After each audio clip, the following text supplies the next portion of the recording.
If you've ever been exhausted by CapEx expenditures, go ahead and hit that like and subscribe button, folks, and welcome back to another episode of Benzinga's Pre-Market Playbook. It's Thursday, and we got through the big tech earnings reports last night. We'll see how the market deals with it today.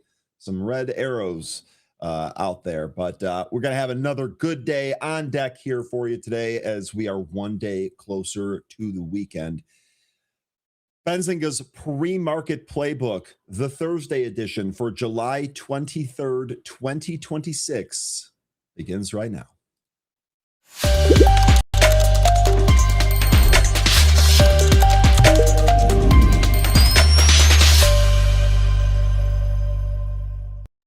Good morning and welcome back, folks. I hope that you all had a wonderful rest of your Wednesday. Hopefully, if you made any earnings trades or trades around that, or if you held anything through earnings, you had a good one yesterday. We're back to make sense of it all. We're going to break down a lot of these big tech earnings reports. We're going to look at the movers like we normally do, and we're going to have another great day of trading here today. No guest for you here today. It is all about you folks here, and we're going to start with Janie, who's first here this morning. Nice. Good morning, Jane. Good to see you. You are first. Early bird gets the worm. Crispy Biscuit, good morning. Welcome back. Derek, good morning. Welcome back. EKS, good morning. Welcome back. Letting us know crude back above that 90 handle as tensions in the Middle East seem to be escalating even more. Oil climbing back towards that 100 level. See if we get a reprieve from that at all. Yes, that girl, good morning. Welcome back. Zach McCracken, good morning and welcome back. Peter, good morning. A little cooler out there.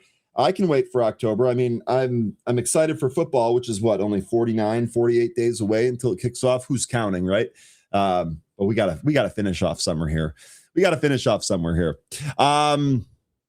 Lassie, I'm gonna go with Lassie. Lacida.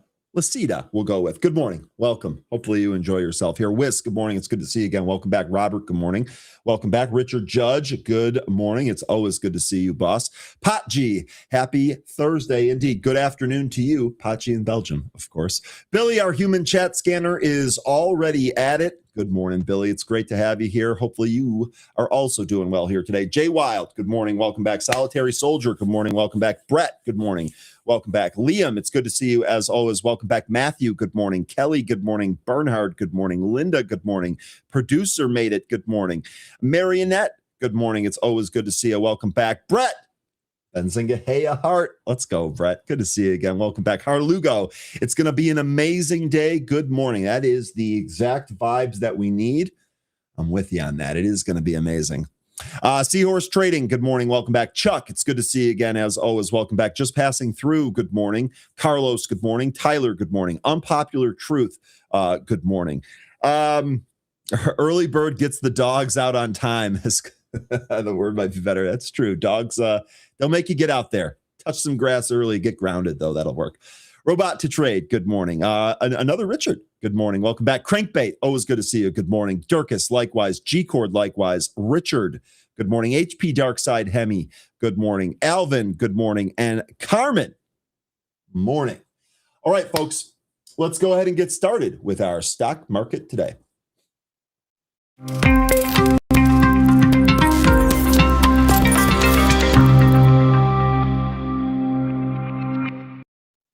All right, red arrows across the board there. Let me go ahead and share my screen. There we go. You producers got it. Red arrows across the board unless you're holding oil.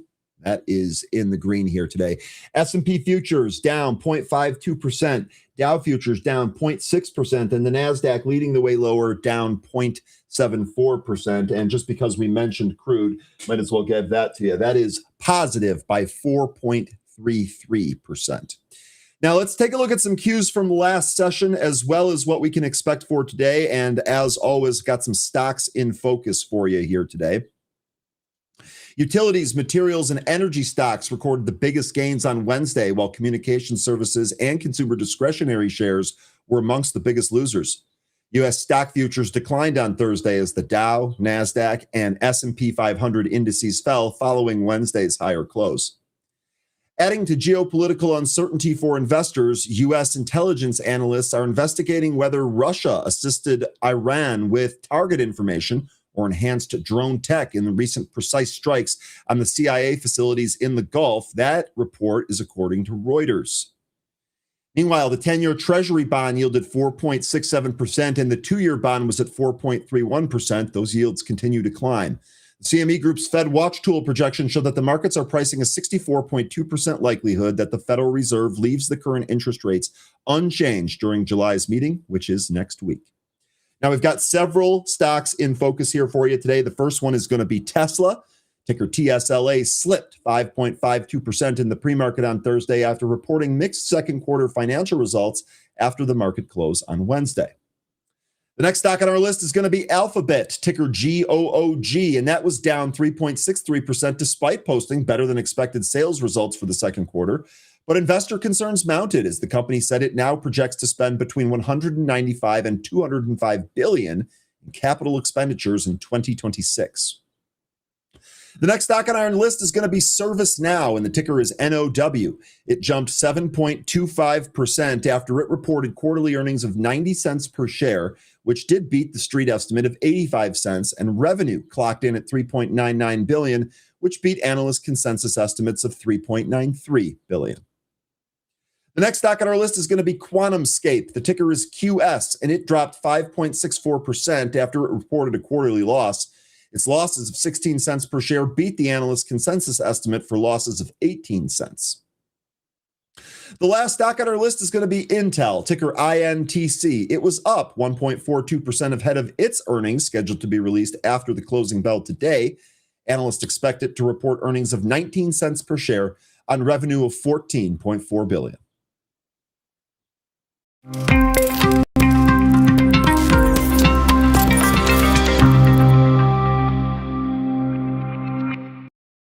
All right. We're going to start with the SPY chart, and then we're going to look at a lot of those tech names. We're going to talk about the earnings right off the bat here. Lion Atlas, good morning. Let's go now. Look, if you folks have trading plans here today, I want to know what they are. I want to know how long. I want to know what are you trying to trade. Even if you don't have the position yet, if you're looking at one of these, let me know. Let's talk about that as a group. But we're going to start here with the SPY. We are still sideways here, but with the pre-market here today, we're down, about 4 points here in the pre-market from yesterday's close of 747.41. We're now beneath the 20. We are beneath the 50. We are still above the 740 level. So this one likely to be key here today. If we look at an intraday chart and we back it out a little bit, we can really kind of get a picture of what we're looking at, right? So we definitely put in what looked like a double bottom here. This is right around 741. We already talked about 740 being a previous resistance that is now support, and it has shown that. So that is still intact, but 741 also looks to be some type of support level. So this whole area of 740 to 741 going to be key here today if the market continues to move down after some of those weak earnings reports yesterday. Now, if we're able to turn around and go green, I think one of the first things we'll look for is 750. This is a round number. We've looked at this before. The market has interacted with this before. And this is also yesterday's intraday high. So if we take that off, maybe we do move towards that 754, 755 area. Tough to say if we're going to get all of that here in one day. As mentioned just a second ago, Intel is going to report later today. So we do have some more earnings after hours that are going to change things a little bit later. But this is kind of where we sit. We're still sideways. We still don't have the strength to trade up. Really, the question here on the back of some of these earnings pulling back, are we going to find some support or are we going to end up trading down? I know several of you folks are kind of really waiting for this market to sell off. I think several of you folks have said that it doesn't make sense that we trade up. So maybe we'll get that down day here today. We'll see how it all goes. Now, let's take a look at some insights from analysts here, see what they think before we get ahead of the news here today. Despite the heightened Middle East tensions and market volatility, BlackRock is maintaining a pro-risk stance and continues to be overweight U.S. equities. BlackRock expects resilient economic growth and moderating inflation to persist, noting that the broader macro outlook remains mostly intact. Driving this optimistic outlook is the artificial intelligence investment cycle and strong corporate earnings. BlackRock points out that U.S. corporate performance continues to surpass expectations, writing, quote, earnings growth still comfortably outpaces the rising cost of capital, end quote. This helps protect stock valuations even as interest rates stay elevated. While acknowledging risks such as geopolitical supply shocks, BlackRock sees the U.S. economy as relatively insulated. They emphasize that temporary market drawdowns do not warrant a retreat from equities. Quote, while uncertainty has increased, we do not believe recent market moves warrant abandoning our overweight stance on U.S. equities, and we remain risk on, end quote. Overall, BlackRock views high-quality companies with strong pricing power and AI exposure as well-positioned to drive market performance. So BlackRock, they're telling you that they're still long the AI trade. That makes sense to me. And I think that the read-through here is that although we're pulling back, and it appears that we're pulling back on increased CapEx, and we're just not seeing that yet, everyone else is telling you here, well, we're probably going to see that. So it leads me to believe that these pullbacks in the individual names, as well as the indices, are probably going to represent buy opportunities.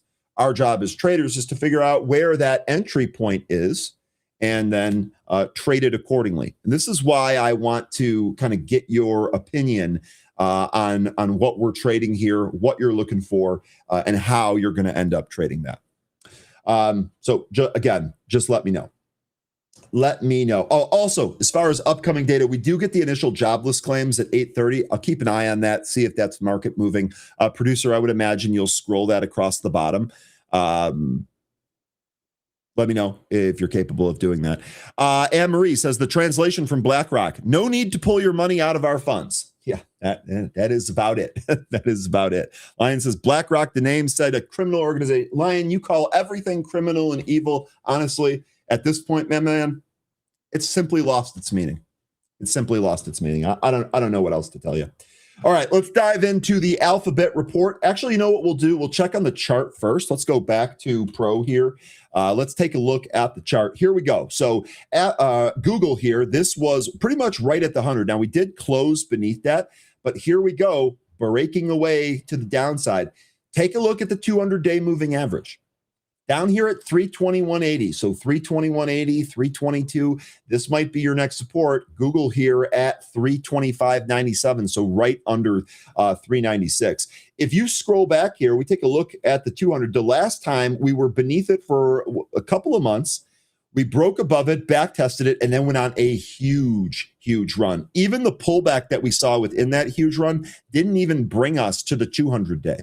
So let's see what happens when we get down here, 321.80 or 322. Let's see if Google represents a buying opportunity. Again, what I wanted to ask you here is, does this pullback entice you to buy this long? Now, there's also a tie-in here to SpaceX, which we're going to talk about in a little bit. And I'm very curious to get the group's opinion on all of that. So this is where the chart is, right above the 200. Do we get support there? That's the TLDR bigger question here today. Now let's talk a little bit about the news. First one here, Alphabet raises AI spending. No surprise there, but still can't meet demand. Quote, we're still in a supply constraint environment. Thank you, Story, thank you. That is just super awesome. Super good logic there. Alphabet reported second quarter revenue of $119.8 billion. This topped the analyst estimates of $116.82 billion, according to Benzinga Pro. The company also reported second quarter earnings of $9.11 per share, which beat the estimates of $2.87 per share. More on that in a little bit. Alphabet said its demand for artificial intelligence services continues to outpace available computing capacity despite raising its capital spending outlook. The Google parent company raised its 2026 capital expenditure outlook to $195 billion to $205 billion, and that's up from its prior forecast of $180 to $190 billion. During Alphabet's second quarter earnings call, CEO Sundar Pichai said Google continues to face capacity constraints as demand for AI products and cloud services exceeds available infrastructure. Quote, demand for our models is translating to strong token usage across developers and enterprise customers, and we continue to be supply constrained, a sign of momentum and rapid adoption, end quote. Again, that's from Sundar Pichai. Alphabet plans to expand its use of third-party capacity in the third quarter as a bridging strategy while it continues building out internal capacity. Quote, we're still in a supply constraint environment. I think we've said this now for multiple quarters in a row. We are seeing very strong demand both from external cloud customers as well as across the business, end quote. That came from CFO Anat Ashkenazi, Alphabet's higher AI spending outlook became one of the biggest talking points after earnings, with Wall Street split between concerns over rising capital expenditures and optimism accelerating cloud demand, justifying the investment. Investor Gary Black said the higher spending could, quote, potentially trigger a new CapEx arms race, end quote, while Deepwater Asset Management's Gene Munster called Google's cloud performance, quote, the most important number, end quote, in the quarter, pointing to strong enterprise AI demand. So right off the bat, Google reported really good earnings. Again, we'll talk about that EPS number here in a little bit. But the CEO is also telling you that they're going to keep spending more because the demand is there. So this just kind of goes back to our discussion about, well, what inning are we in this? And, this is definitely like a new theme that's going to carry the market. And even in new bull themes like this, you're going to get pullbacks. And again, this is why I'm trying to get to, when we come in here, good earnings, we look at the stock down. It's got me wondering if where's the buy spot on this, right? So I just want to kind of keep that on the back burner pretty much all day here while we're looking at some of these. Okay, now Alphabet's $112 billion quarterly profit looked like an AI and search victory, but SpaceX and Anthropic actually powered the historic windfall. Let's break this down here. Google parent Alphabet, which again is ticker GOOG or GOOGL, just posted the largest quarterly profit in its history. But most of the $112.1 billion windfall didn't come from search or its cloud business. It came from paper gains on its investments in Anthropic and newly public SpaceX, ticker SPCX. Alphabet earned $9.11 per share on $119.8 billion in revenue, which is up 24% from a year earlier. But it recorded roughly a $98 billion net gain, mainly from equity investments. SpaceX priced its record IPO at $1.75 trillion of valuation, sharply lifting the value of Alphabet's longtime holding. Investors had already viewed Alphabet as a backdoor route into both SpaceX and Anthropic. Anthropic likely supplied another major valuation catalyst, though Alphabet did not disclose each holding's contribution. The Claude developer raised $65 billion in May and $965 billion valuation, weeks after Google committed $10 billion upfront and as much as $30 billion more if Anthropic meets its performance targets. The relationship extends beyond passive investing. Anthropic has signed multi-billion-dollar agreements for Google's cloud infrastructure and AI chips, connecting the startup's expansion to Google Cloud, where revenues surged 82% to $24.8 billion. Quote, our AI investments are redefining what's possible across every part of our business, end quote. That came from CEO Sundar Pichai. E-marketer analyst Nate Elliott called the results, quote, impressive in a statement that he shared with the Associated Press, saying enterprise AI demand was driving enormous growth in cloud, while advertising growth supported Google's argument that AI adds to search rather than replacing it. Still, investors focused on the bill. Alphabet shares dropped 3% in after-hours trading on Wednesday, despite the blowout results, after the YouTube owner raised its 2026 capital spending forecast to $195 to $205 billion from $180 to $190. While free cash flow turned negative by $5.9 billion. I think that's the first time in history. Finance chief Anat Ashkenazi said, quote, the demand still outpaces investment, end quote. Alphabet effectively reported 2 quarters at once, with strong operating growth from advertising and cloud and a historic profit inflated by investment gains that could reverse if market valuations retreat. And guess what? We've talked every day about SpaceX trading down. Now, we looked into this, one of the things that I noted here is that, this has to do with the known holdings. So a key nuance is Alphabet did not explicitly name the securities in the earnings release. So the SpaceX connection is an inference, and Anthropic, frankly. SpaceX and Anthropic is an inference. We don't really know how much because it's not officially disclosed. So lots of stuff going on out here. Part of me wonders, these companies really do seem tied to the hip, and I think probably more so than we're giving credit for. So when we watch SpaceX get pounded, it'll be very interesting to see what kind of relationship still exists with Google on those days. So just something else to keep in mind here. Now, last story here regarding Google before we move on. Sundar Pichai just said something about Google's Gemini 4, and guess what? Sam Altman and Elon Musk should probably care about this. We'll see if they will. Google parent Alphabet, GOOG-L, their CEO Sundar Pichai made one of his boldest comments yet about the company's AI ambitions during Wednesday's earnings call, saying that the company has already begun, quote, the most ambitious pre-training run yet, end quote, and that is for Gemini 4. He goes on to say, we have started our most ambitious pre-training run yet for Gemini 4. I am very excited by the progress I'm seeing internally, and I'm confident that people will be pleased, end quote. The remark stood out because Google has neither unveiled Gemini 4 nor announced a launch timeline. Yet Pichai said the company is building the model to compete at, quote, the frontier level where the frontier will be when Gemini 4 comes out, end quote. I guess he's skating to where the puck is going. That suggests Google isn't trying to match today's leading AI models. Instead, the company is targeting the capabilities it expects competitors to have by the time Gemini 4 is released. We'll see if they're correct. The comments come as the AI race intensifies between Google, Sam Altman's OpenAI, Anthropic, and Elon Musk's SpaceX AI, with companies racing to build more capable reasoning models and AI agents. Pichai also acknowledged that Google still has room to improve in agentic coding, an area where rivals have gained momentum.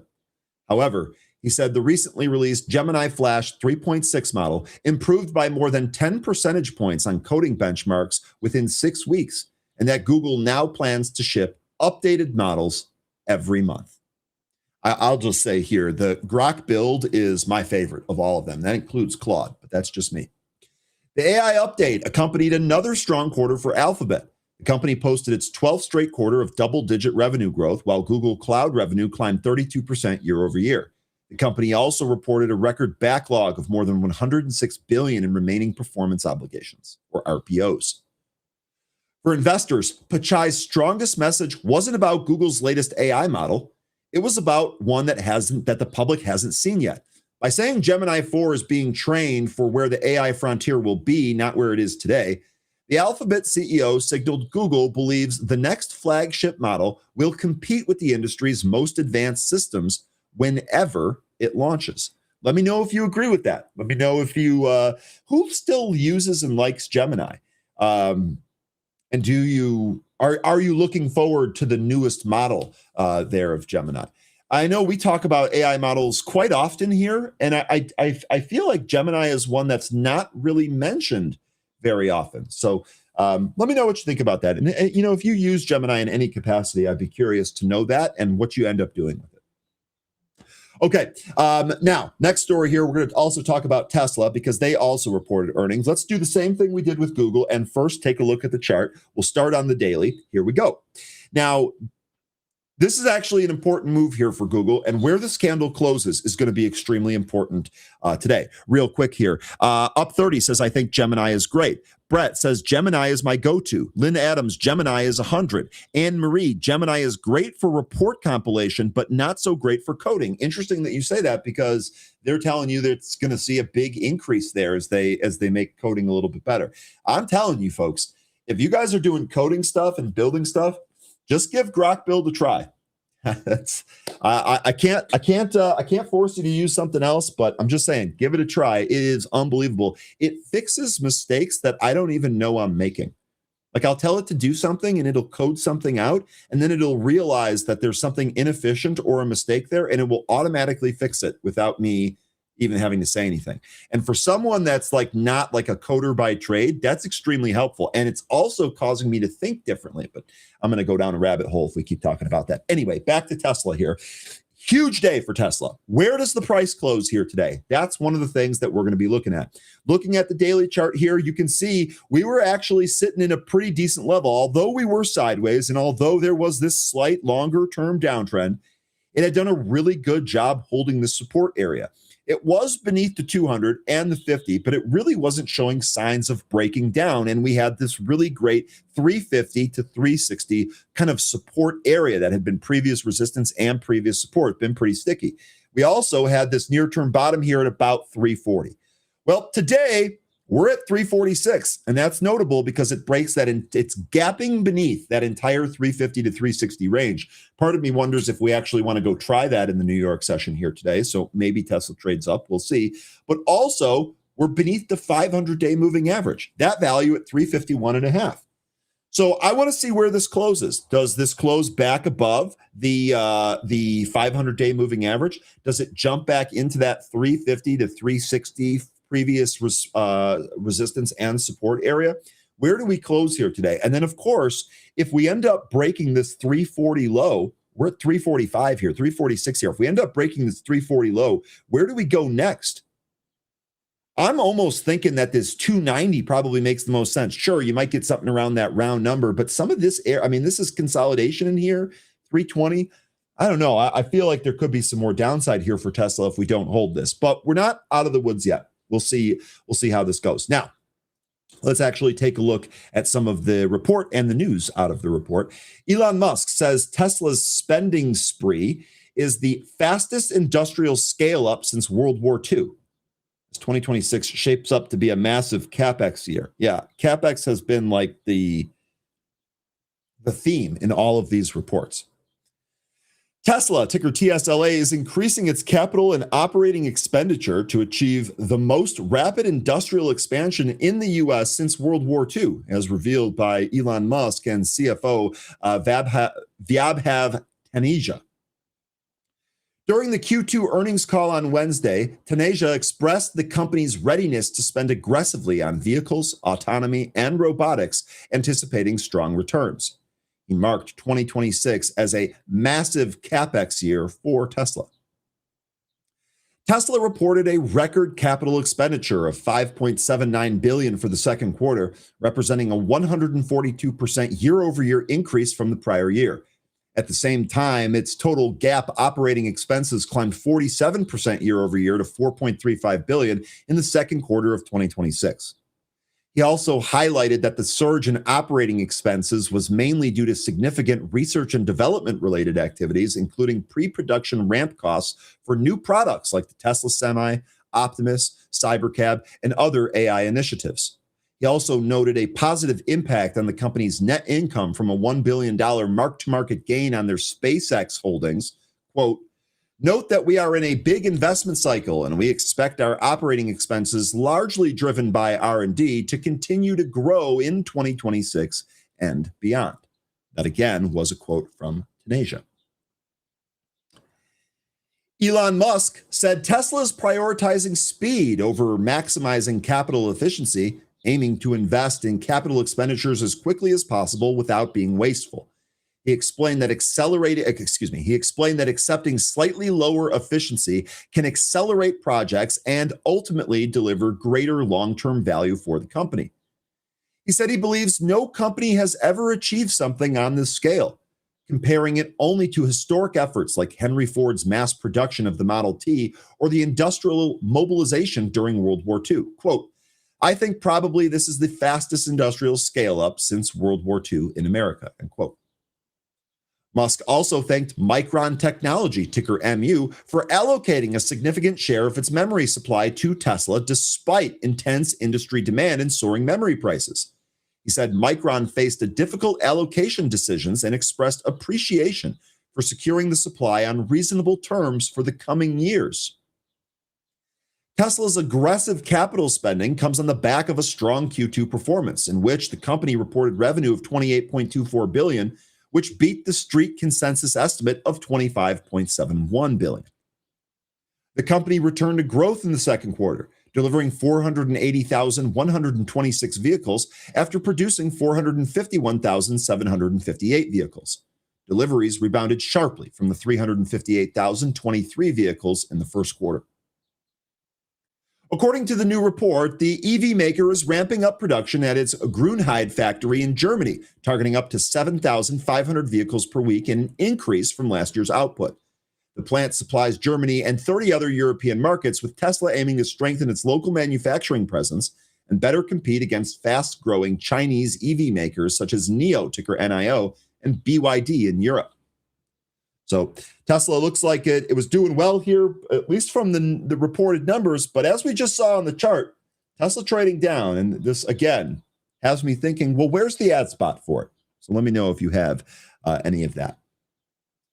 All right, another one here regarding Tesla. Elon Musk says customers aren't just buying Teslas. They're actually buying, you guessed it, full self-driving. I'm not going to keep you waiting that long. Tesla, ticker TSLA, reported its second quarter results after the market closed yesterday on Wednesday, with the Model Y emerging as the top-selling vehicle globally. Tesla's CEO Elon Musk said that the demand for full self-driving, or FSD, is surging in places where regulators have cleared it. Customers in the US are increasingly purchasing the full self-driving package, with some prioritizing it over the vehicle itself. Active full self-driving subscriptions hit 1.48 million in the second quarter. That was up 56% year over year. Musk said that in markets where full self-driving is allowed, take-up is running high, with the US store's staff hearing a version of "I want FSD," whichever car it's on. The company also said it expects similar demand jumps as additional countries approve the system. Quote, "I think for a lot of people, they're actually buying Tesla full self-driving with a car attached as opposed to a car with full self-driving," end quote. And that was from Elon Musk during the call. He went on to say, "They're coming into our stores in the US and they're telling me they want full self-driving with whatever car it comes with, essentially," end quote. Musk said that wider full self-driving rollout can change both road congestion and the economics of Tesla's growth, depending on how quickly approvals and adoptions expand. In a Sunday exchange, Musk replied to Mach 33 CEO Aaron Burnett, who said his annual mileage doubled after adding autonomy and that his vehicle handled 99% of the driving. Meanwhile, Ross Gerber, co-founder of Gerber Kawasaki, has raised concerns about Tesla's full self-driving system, comparing it unfavorably to Waymo's technology. He argued that Waymo's approach, which avoids difficult routes, results in safer navigation compared to Tesla's full self-driving. Musk, during the call, was also asked about a potential merger between Tesla and SpaceX. And he said, quote, "Well, as you can tell from all the many collaborations on so many fronts with SpaceX, there's more and more overlap, especially with Terafab, and that's really going to be a gigantic project," end quote. Let me know if you guys think Tesla and SpaceX are eventually going to merge. I'll be honest, I think there's a premium in Tesla shares for that. I think the only question is that premium already priced in? I'd actually like to get your opinion on that as well. And Tesla should be under 100. Yeah. Some days, man. Some days it's just too much. All right, next one here. We're going to take a look at ServiceNow, ticker NOW. This is one that we've talked about quite a bit recently. This is actually up 4%. This is right back at 99.5. If we take a look, we're basically riding this trend line. And if we zoom out, you can see how long this trend line goes back. This goes all the way back to COVID, pre-COVID. This trend line now kind of at that support. The last time that we rose off of this support, we went to the 200 and we got rejected. We came right back into the same area and held it. So I guess here, we were talking a little bit about ServiceNow earlier. Are you optimistic? I mean, they had a good report, and we're going to cover that here in a sec. Are you optimistic now that catalyst of the good report is enough to move it off of this support level? That'd be my question here for the group. Now let's take a look at the actual report itself. ServiceNow CEO Bill McDermott hails a 10-figure cybersecurity business as Q2 subscription revenue surges 23% to $3.8 billion. Let's dive into this one. ServiceNow, which is ticker NOW, reported a second quarter beat on Wednesday, and its chairman and CEO, Bill McDermott, who loves his sunglasses, highlighted an emerging position in enterprise risk and compliance, hailing it as, quote, a 10-figure cybersecurity business, end quote, as subscription revenues surged by 23% year over year in constant currency to $3.88 billion. Total quarterly revenue reached $3.99 billion, surpassing analyst consensus estimates. McDermott emphasized that ServiceNow is rapidly expanding beyond traditional IT workflows into security orchestration, accelerated by recent acquisitions like Armis and Veza. Quote, "We now have a 10-figure cybersecurity business that's growing faster than all the other top cybersecurity companies," end quote. And that, again, was from McDermott, stated during the earnings call. He added that the performance solidifies ServiceNow's position as the, quote, fastest growing major enterprise software and cybersecurity company, end quote. And he declared, quote, "We are who we said we were, a defining company that is only just getting started," end quote. As a Bears fan, I appreciate that quote. The enterprise software provider delivered non-GAAP earnings of 90 cents per share. This topped Wall Street's expectations of 85 cents per share. And following the strong second quarter performance, ServiceNow raised its full year 2026 subscription revenue guidance to $15.77 billion. That represents a 21% year-over-year growth. ServiceNow's AI annual contract value, or ACV, crossed $1 billion during the quarter, keeping the firm on track to hit $1.5 billion by year end. Management reported that deployments of agentic AI increased ninefold over the last 9 months, and current remaining performance obligations, or CRPOs, closed at $13.2 billion, up 21.5% year over year in constant currency. Market experts validated ServiceNow's cost advantages over custom enterprise AI builds. Shea Ballure, chief market strategist at Futurum Equities, noted that enterprises will avoid building proprietary AI agents because doing so could cost 5 to 10x more than running them on ServiceNow. Ballure added that ServiceNow acts as the control layer for, quote, any agent, any workflow, any model, end quote, highlighting that 50% of the company's net new business is already non-seat-based. So let me know. What do you think here about ServiceNow? Are we buying this today? Are we looking for a move higher here today? If you're going to do an options trade, Lion, what's the options trade you're looking at? What strike and expiries are you looking at? What's the trigger that you're looking for? A lot we can discuss there if ServiceNow is going to end up trading higher. We'll see here because I'm looking at the futures and boy, we keep leaking. We keep leaking here.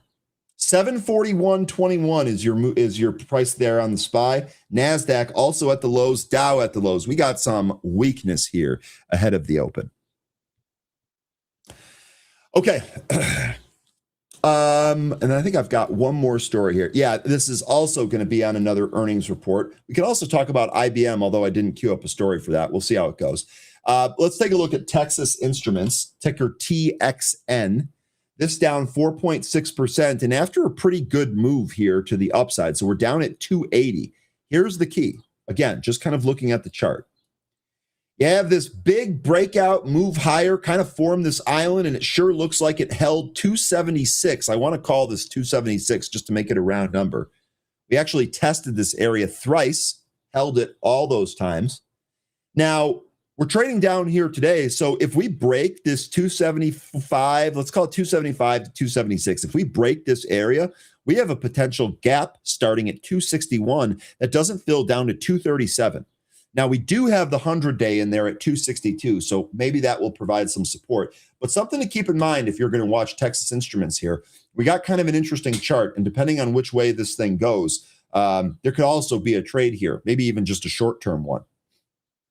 Now, to go higher, I think we're going to really need to recapture 300, and specifically this area between the 20 and the 50, that's going to be 296 to 301. That should definitely provide some type of resistance. We also obviously have the round 300 number in there. So we'll see what Texas Instruments can do here today. Texas Instruments says that the AI data center demand will stay strong for the foreseeable future. So again, the larger point, I know we're looking at individual names here, but the larger point is pullback here after some of the AI earnings. You get some of these big catalysts out of the way. Is this pullback viable? And where is this pullback viable? Something that we really want to focus on here. All right, I'm sure the story is going to adjust anyway, so we'll just go with it. Texas Instruments, ticker TXN, stock fell in the pre-market trading on Thursday after the chipmaker reported second quarter 2026 results that topped Wall Street estimates, but issued mixed guidance and announced a chief financial officer transition. Texas Instruments reported second quarter revenue of $5.46 billion, which again topped the analyst estimates of $5.25 billion. Earnings came in at $2.14 per share, ahead of the consensus of $1.92 per share, and that data is according to Benzinga Pro. Revenue increased 13% sequentially and 23% from a year earlier, driven by continued strength in the company's analog and embedded processing businesses. Gross profit rose to $3.4 billion, resulting in a 61% gross margin, while operating profit climbed 48% year over year to $2.3 billion. The company generated $2.7 billion in operating cash flow during the quarter and spent $514 million on capital expenditures. It ended the quarter with $7 billion in cash and short-term investments. Industrial revenue increased about 30% from a year earlier and 10% sequentially. This is supported by broad-based demand, as they told us. Automotive revenue grew in the mid-teens year over year and in the upper single digits sequentially. Data center revenue doubled from a year earlier and increased about 20% from the previous quarter. Within its business segments, analog revenue rose 26% year over year, while embedded processing increased 16% and other segments declined 2%. Personal electronics revenue was flat from a year earlier, but improved sequentially. Communications equipment revenue increased on both an annual and a sequential basis. Texas Instruments said AI infrastructure demand remains a long-term growth driver, with management expecting strong data center demand to continue as higher power server architectures require more analog and embedded chips. For the third quarter, Texas For the third quarter, Texas Instruments expects revenue of $5.65 billion to $6.15 billion, compared with analyst estimates of $5.61 billion. The company's forecasted earnings of $2.23 or $2.23 to $2.57 per share, and that's above the consensus of $2.15 per share.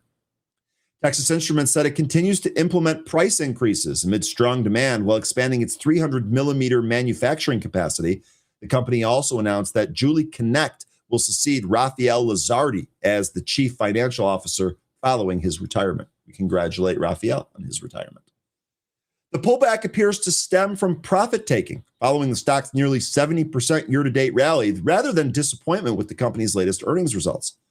Cautious pre-market sentiment across the broader market is also weighing on investor positioning. Remember, the NASDAQ futures slipped 0.32%, while the S&P futures lost 0.33%. Those have both accelerated to the downside, and that added pressure to semiconductor stocks. Texas Instruments remains well above its long-term trend levels. However, the recent pullback has left the stock under pressure in the short term as traders lock in gains. So again, just kind of going back to the chart here, Lion, you said it looks bearish here. We'll see. Good report, but looking bearish. Which way would you end up trading this? And again, market continuing to pull here. Boy, we are at the lows across the board. 740.75 now on the SPY. We talked about 740, 741 being a key support area. We'll see if that holds up here. So far, more and more weakness. Now, let's go back to the news feed here. We did have those initial jobless claims, 187K versus the 211K estimate. It doesn't look like the market spiked on that print. It just kind of kept leaking, to be quite honest. So I don't know if it reacted to that or if it just kept leaking here. We also, I think some of you mentioned this already in the chat, President Trump on social media said that the U.S. will hold Iran responsible for the Houthi attacks, which I just assumed that was the case already. That's not really news to me. Okay. So that does it here. I have a street tweet here, and actually the street tweet plays in nicely with Google. Let's go ahead and do street tweets right now. We'll get that out of the way. Then we can do ticker time until pre-market pulse.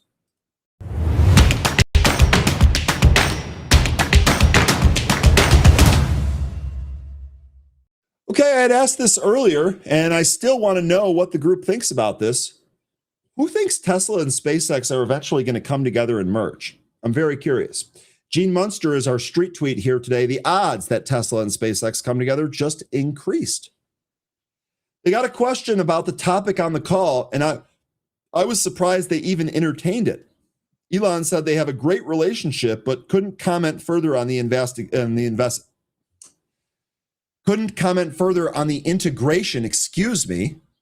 and they handed it off to legal. After legal said they couldn't say much, Elon took the mic back and elaborated on the benefits that the two companies bring each other, like Starlink preventing robo-taxis from going into the Bermuda Triangle of connectivity, probably a good thing.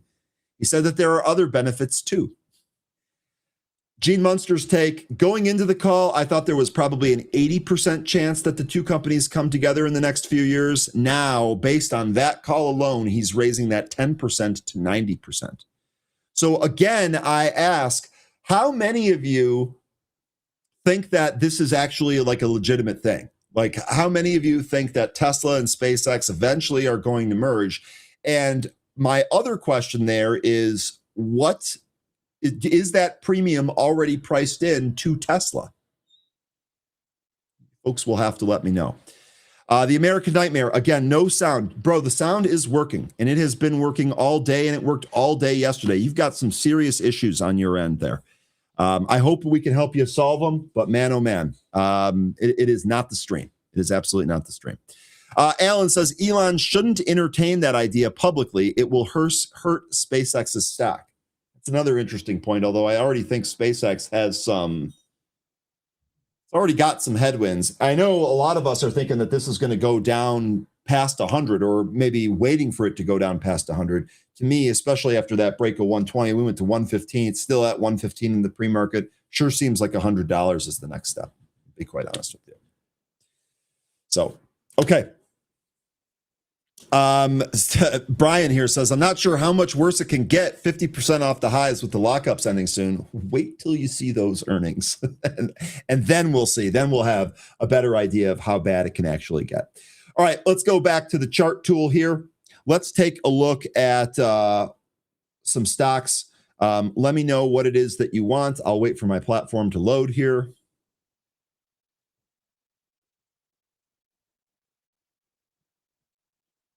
Okay, that took a little bit, but hey, at least it loaded.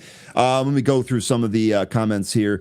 I do, knowing Musk.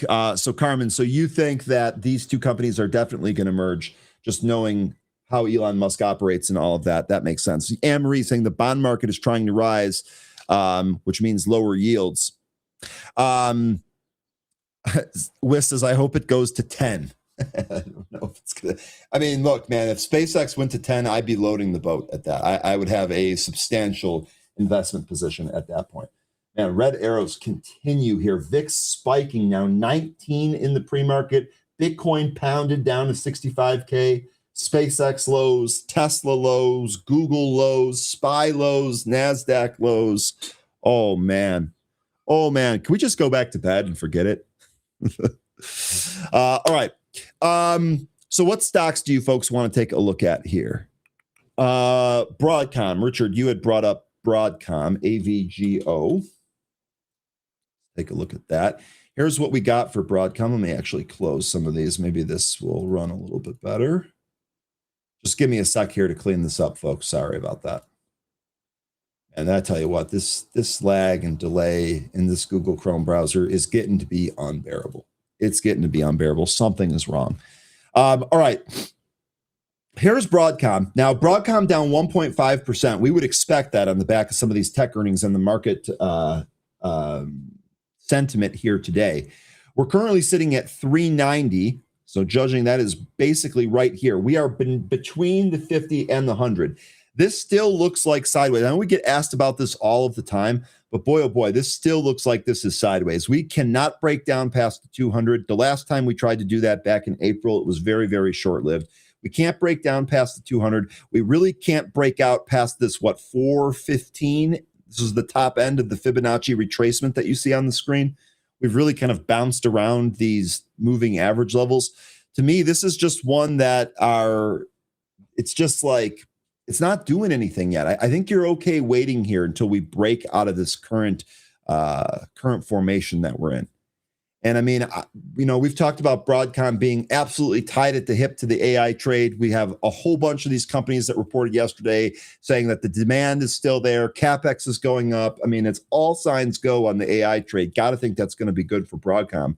But the chart's just not telling us that it wants to break out yet. And so I think that might be what you want to do. Use the Anne-Marie method, set some alerts for when the price moves towards that level, and then reassess when it gets to that level. Otherwise, you're just chopping around in here. All right. Broadcom. Fake beat. You're mentioning a ADM. That's Archer Daniels Midland. I don't really have anything on these. I don't recognize any of these that you've listed. Archer Daniels Midland, this is another, kind of consumer facing stock. This is at a resistance area. This has been on a huge run recently, though. 75 RSI, really good money flow, good looking MACD. I mean, I would imagine that this run is probably going to peter out a little bit. This is at a resistance area right now, but that bigger area is at 98. That's going to be that double top back from 2000. This was 21? No, 22 and 23. I think maybe we end up going up there for that. Earnings here in 12 days, so maybe we trade up into earnings on that. Why were you bringing this one up? Was there something that I'm missing here that I just don't know? Recently appointed a new COO, and that's going to be effective August 17th. So that'll be after the earnings. Morgan Stanley underweight, price target 60. So it looks like they think this should really kind of come back in instead of running up to the highs. I would think a test of this trend line might be all right. I don't know. It seems like this stock might need to take a little bit of a break. Okay, you want to take a look at the Qs, LMT, RTX, Intel. Man, we got a bunch here. Okay.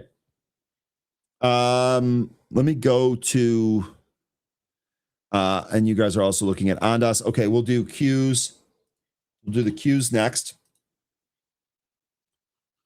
Here's what we're looking like on the daily chart. Still in that downtrend, still above the 680, 650 support. This, to me, I wouldn't even be totally surprised if this gets tested. God, that's another 10 points from where we're at. This is what it looks like inside. And again, this morning, just looking ugly. Just looking ugly. I will say I'm going to look for a bounce in this today. I think we might see some more kind of selling out of the open here, but maybe we end up getting a bottom. We end up getting a bounce here. If we continue to zoom out here a little bit on the Qs, probably looking at 694, maybe 690 ahead of that 686 and a half. I think that's what I'd be looking at here on the Qs. We're not really at or near any of those upside levels yet. We would need a pretty significant bounce to even get up there. And then Ondas was another one you folks wanted to take a look at. See how we ended up finishing up. Okay, so yesterday, I know the last couple of days have actually been good for this. Yesterday, again, was pretty good. Nice little move higher, kind of came back here and held 8. Today, we're breaking away from 8. Let's see how far back this pulls. I think the next spot here, probably right in here, maybe 750. I think we talked about this too on the way up. I think one of you, or maybe multiple of you, had some key levels right around 750 that the stock needed to hold. Again, this down 2%. This is clearly trading with the rest of the market sentiment here today. So if the market bounces, you could probably look for this to bounce as well. All right, and then Intel was another one here. Let's go back to that. All right, here's Intel. So this down 0.5%. They have earnings here today. So you'll have to let me know if you folks are going to trade this intraday. I have no position here for the earnings at all. I would imagine if that earnings print is bad, and I mean if like the earnings print is actually bad, not if it's a good report that's just not quite good enough.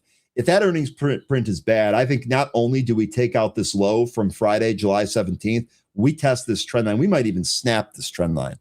And that, I think, would, in this broadening formation, would just kind of accelerate this move to the downside. Also, don't forget, we have a gap in here from 80 down to about 67.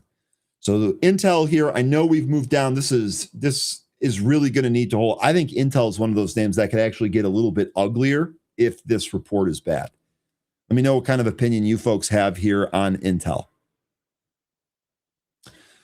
All right.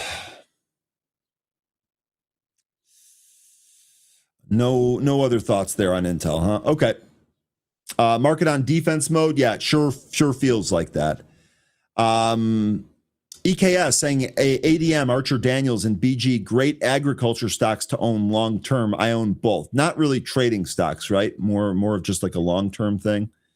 What else do we want to take a look here? MOS. There does not seem to be a whole lot of interest in technology from the group here today. I wonder what the read-in on that is. All right, so here's MOS. This is Mosaic. This is going to be, I think we talked about these fertilizer guys really being kind of hit by the conflict in the Middle East.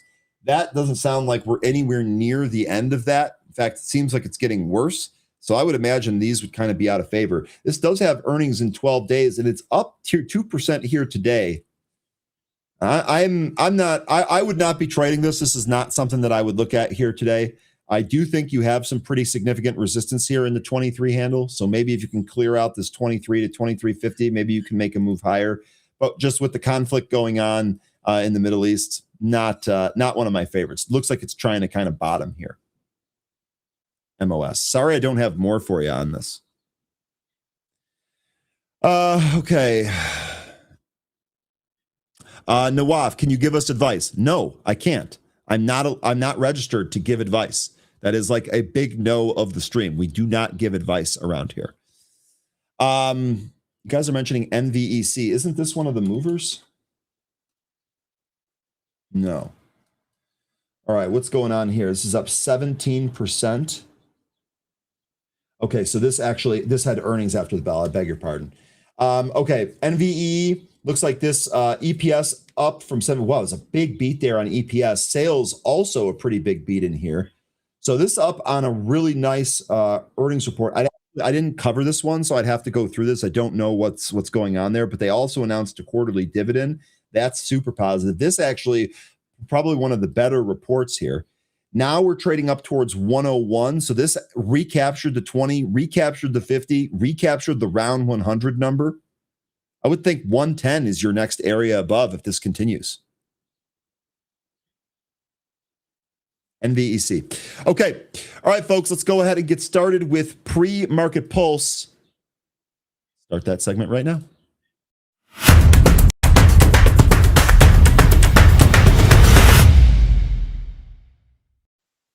13, good morning. How you doing, buddy? Muted AF. Sorry about that. Forgot to turn my mic on. I'm doing fine. How are you? How's everybody in the chat? We're doing good, man. We're doing good. We made it through the first big tech earnings day yesterday, but boy, we are seeing some weakness here today in the market. Weakness. Actually, nosediving right down to 740. This is the support that we've been having all of July. So losing this is pretty significant. No, I'm talking about the SPY. Yeah, I know. Okay. Put it up here. I don't know. It felt like you had something else to say there. Sorry. I'm sorry. Go ahead. No, I already said what I had to say. All right. What do you want to look at here today? Do you want to talk anything about Google and SpaceX? I know we were kind of talking about that yesterday. I also did a story on that in the A block here today. Did you want to talk about that? Your thoughts on that? Sure. Because they had earnings yesterday, and a big concern there is that they're ramping up CapEx even more. They had lift their CapEx guidance, and they expect they're going to spend even more next year. That was one of the things I think is really hammering down the stock. In addition to that, there was also another capital raise that they're going to be, or an at-the-money market offering. So that's subject to if they actually need it. There's a reason why it's called an ATM, at the money, or at the market offering. But they don't plan on using that right away. So they still have a buyback program. We'll see if that gets paused. But one thing that really stood out was that massive EPS they had. And I think that's going to create some downward pressure on the stock because that may be just a one-off, like a one-time thing.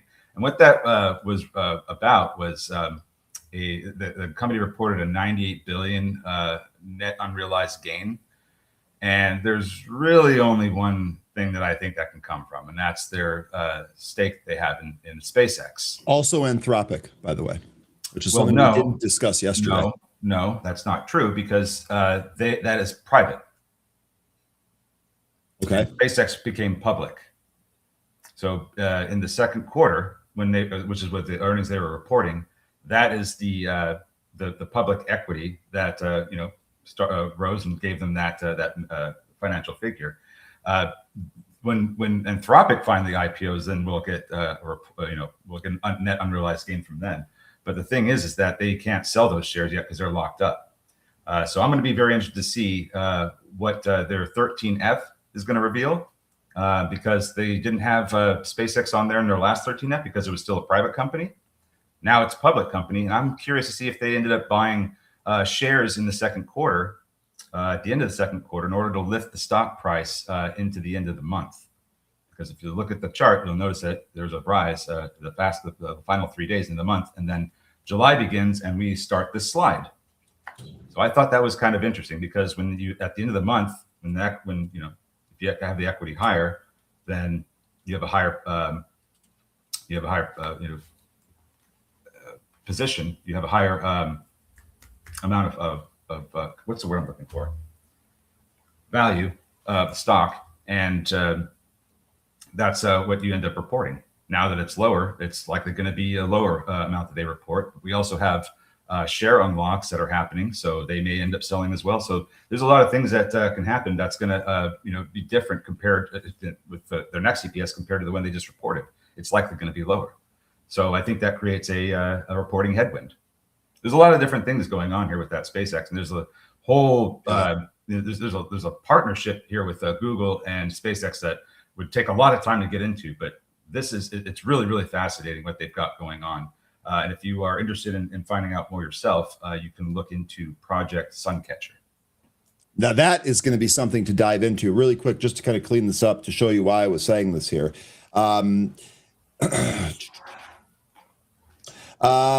Alphabet just posted its largest quarterly profit in history, but most of its $112.1 billion windfall didn't come from search or cloud. It came from its paper gains on its investment in Anthropic and newly public SpaceX. And then going along there, because Anthropic is private, because private stakes are revalued when new funding rounds set a higher price, a big Anthropic markup could flow into Alphabet's investment plans.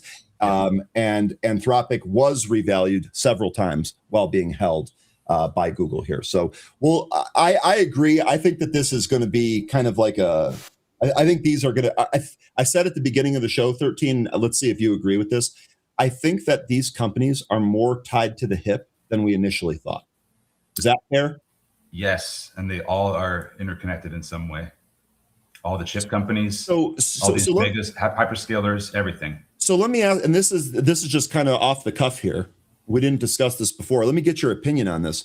When we were talking about before, when the hyperscalers first started going, we talked about all of these circular fundings and how that was worrying some people, this, that, and the other.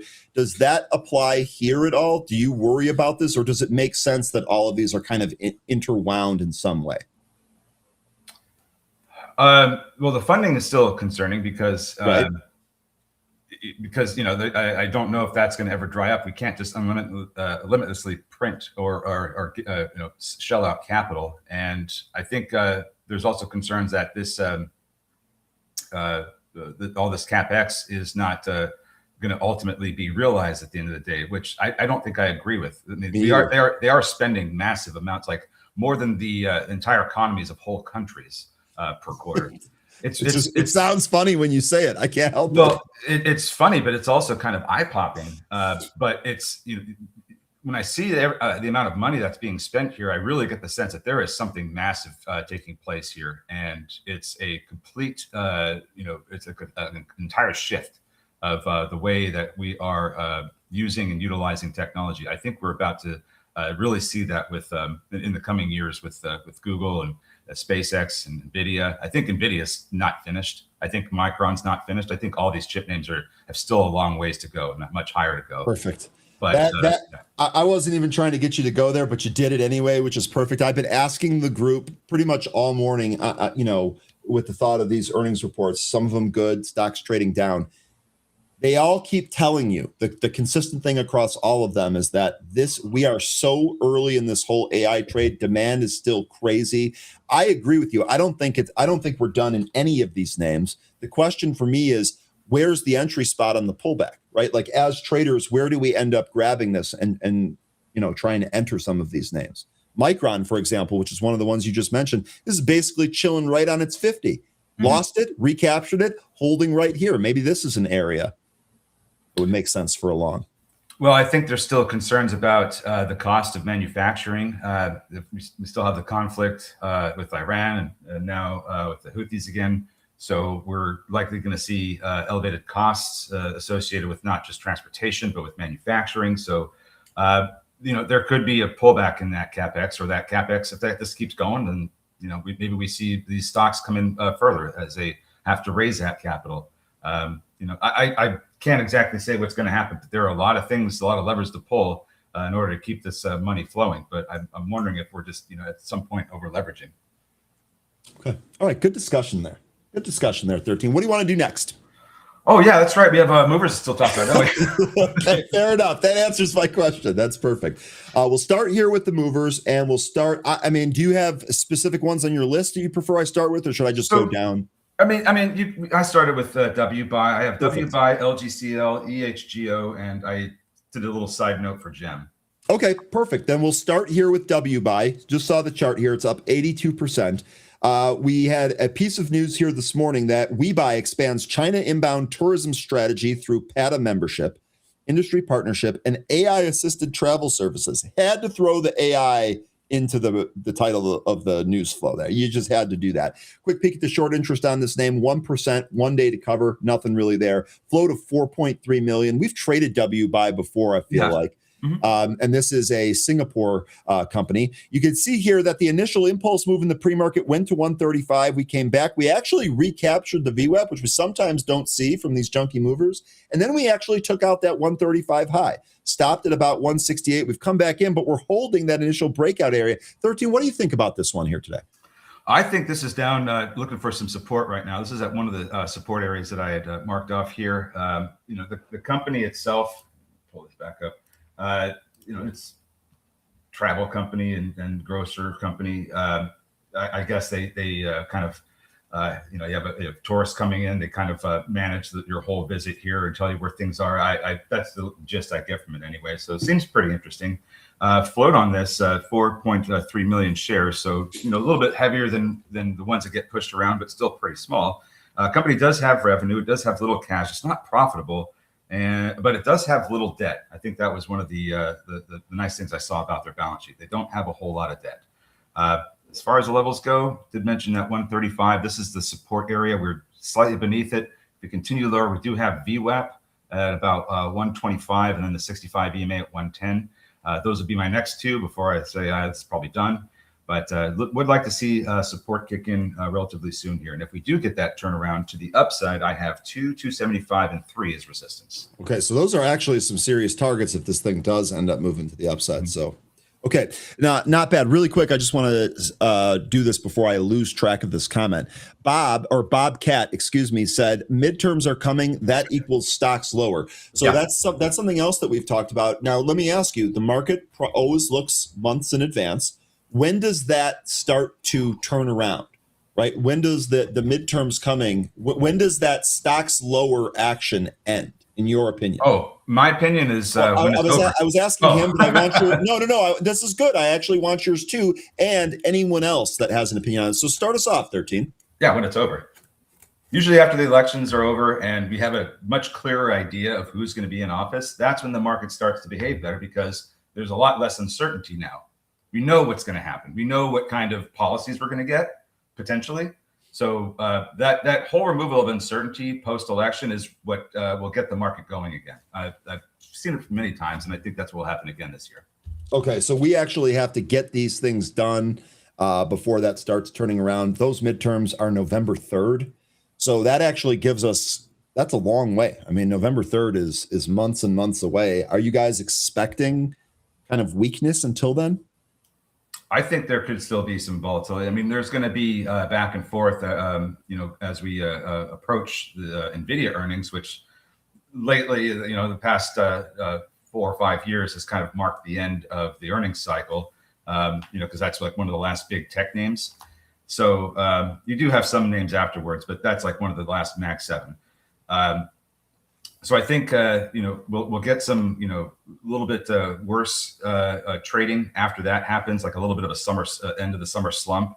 We'll get into September. Things may start to improve in October, or at least bottom out. But I think by the time that you have November roll around and then terms are done, we'll see a lot better recovery, and we'll go into much better seasonality. That's generally what I would expect to happen. It's not going to be exact, but I think after we get through a lot of this earnings season, we're going to see some weakness followed by some, maybe choppiness, bottoming, and then we'll get the return upwards. Okay, you get the reversal and the move back upwards. Got it. All right, real quick, some non-sports or some non-market news and sports news. Patrick Kane has re-signed with the Blackhawks, so everything is right in the universe for Blackhawks fans there, including myself. So now I'm happy. It doesn't matter that the market's getting pounded here in the pre-market. I'm happy. By the way, speaking of the market getting pounded, we did lose 740. So we're in a 739 handle now. I still think that there might be a bounce here. I still think that there might be a bounce here today, but we're going to have to wait for that to flush out.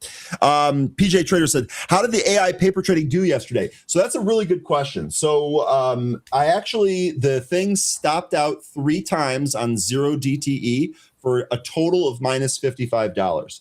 So the bot itself is working fine, but I think that I need to continue to tweak some of the, I need to kind of like tune some of the studies so that you don't get those instant stop outs. I thought about this afterwards, and I thought about to myself, like when I'm actually trading these, what's different about that? Because I'm looking at the same thing. I'm looking at the VWAP, I'm looking at the 9 EMA, I'm looking at the price flow, but I don't mechanically react just like the bot does. So figuring out how I'm going to get the bot to kind of give it a little bit more play is still something that I'm working with.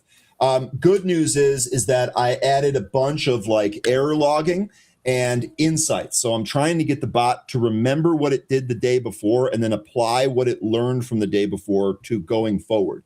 In order to do that, PJ, I'm going to need multiple days of this paper trading data. So I'm not sure I'm going to be able to. I'm not sure I'm going to be able to go live with this next week. I think I'm going to need some more time to kind of plan that out. But so far, so good.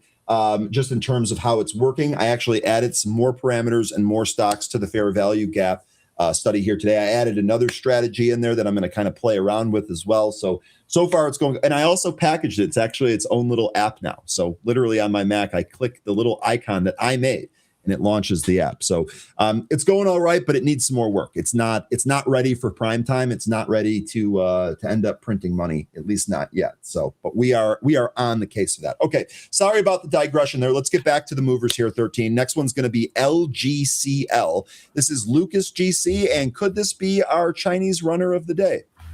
Maybe. We'll see. Maybe. Stock spiked in the after hours yesterday to about 175, went to 250 here this morning.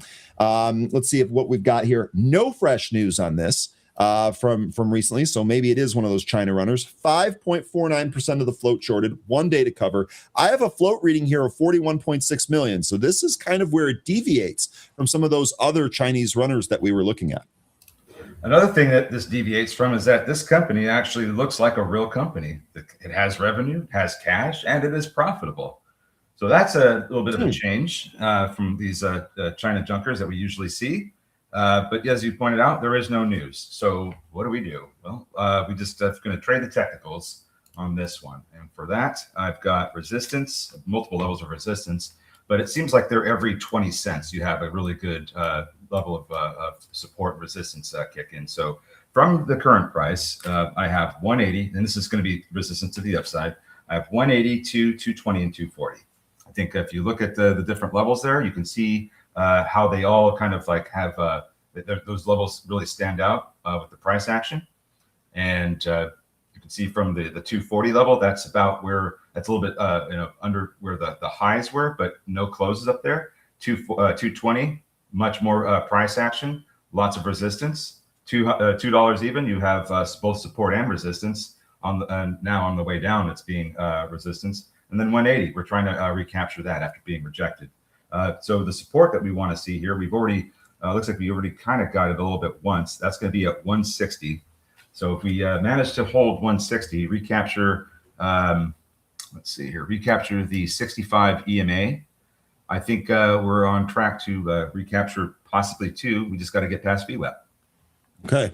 All right, good stuff. So this a little bit interesting here because this is actually Tom, hasn't this been a week where no news Chinese runners run? Yes, that's the case. But 13 just did a great job outlining how some of these things are actually different than some of the other stocks that we've seen run. So keep it on the watch list. 13 just gave you a roadmap for the different levels there. We'll see if this is the one that ends up running. And it's got, like you said, it's got a 41 million share float. So the price action that we've been seeing on a lot of these other names where they just kind of take off, we may not get that. So just keep that in mind. The float's a little bit heavier. It's not going to be able to move as freely as some of these sub 1 million floats do. Yep.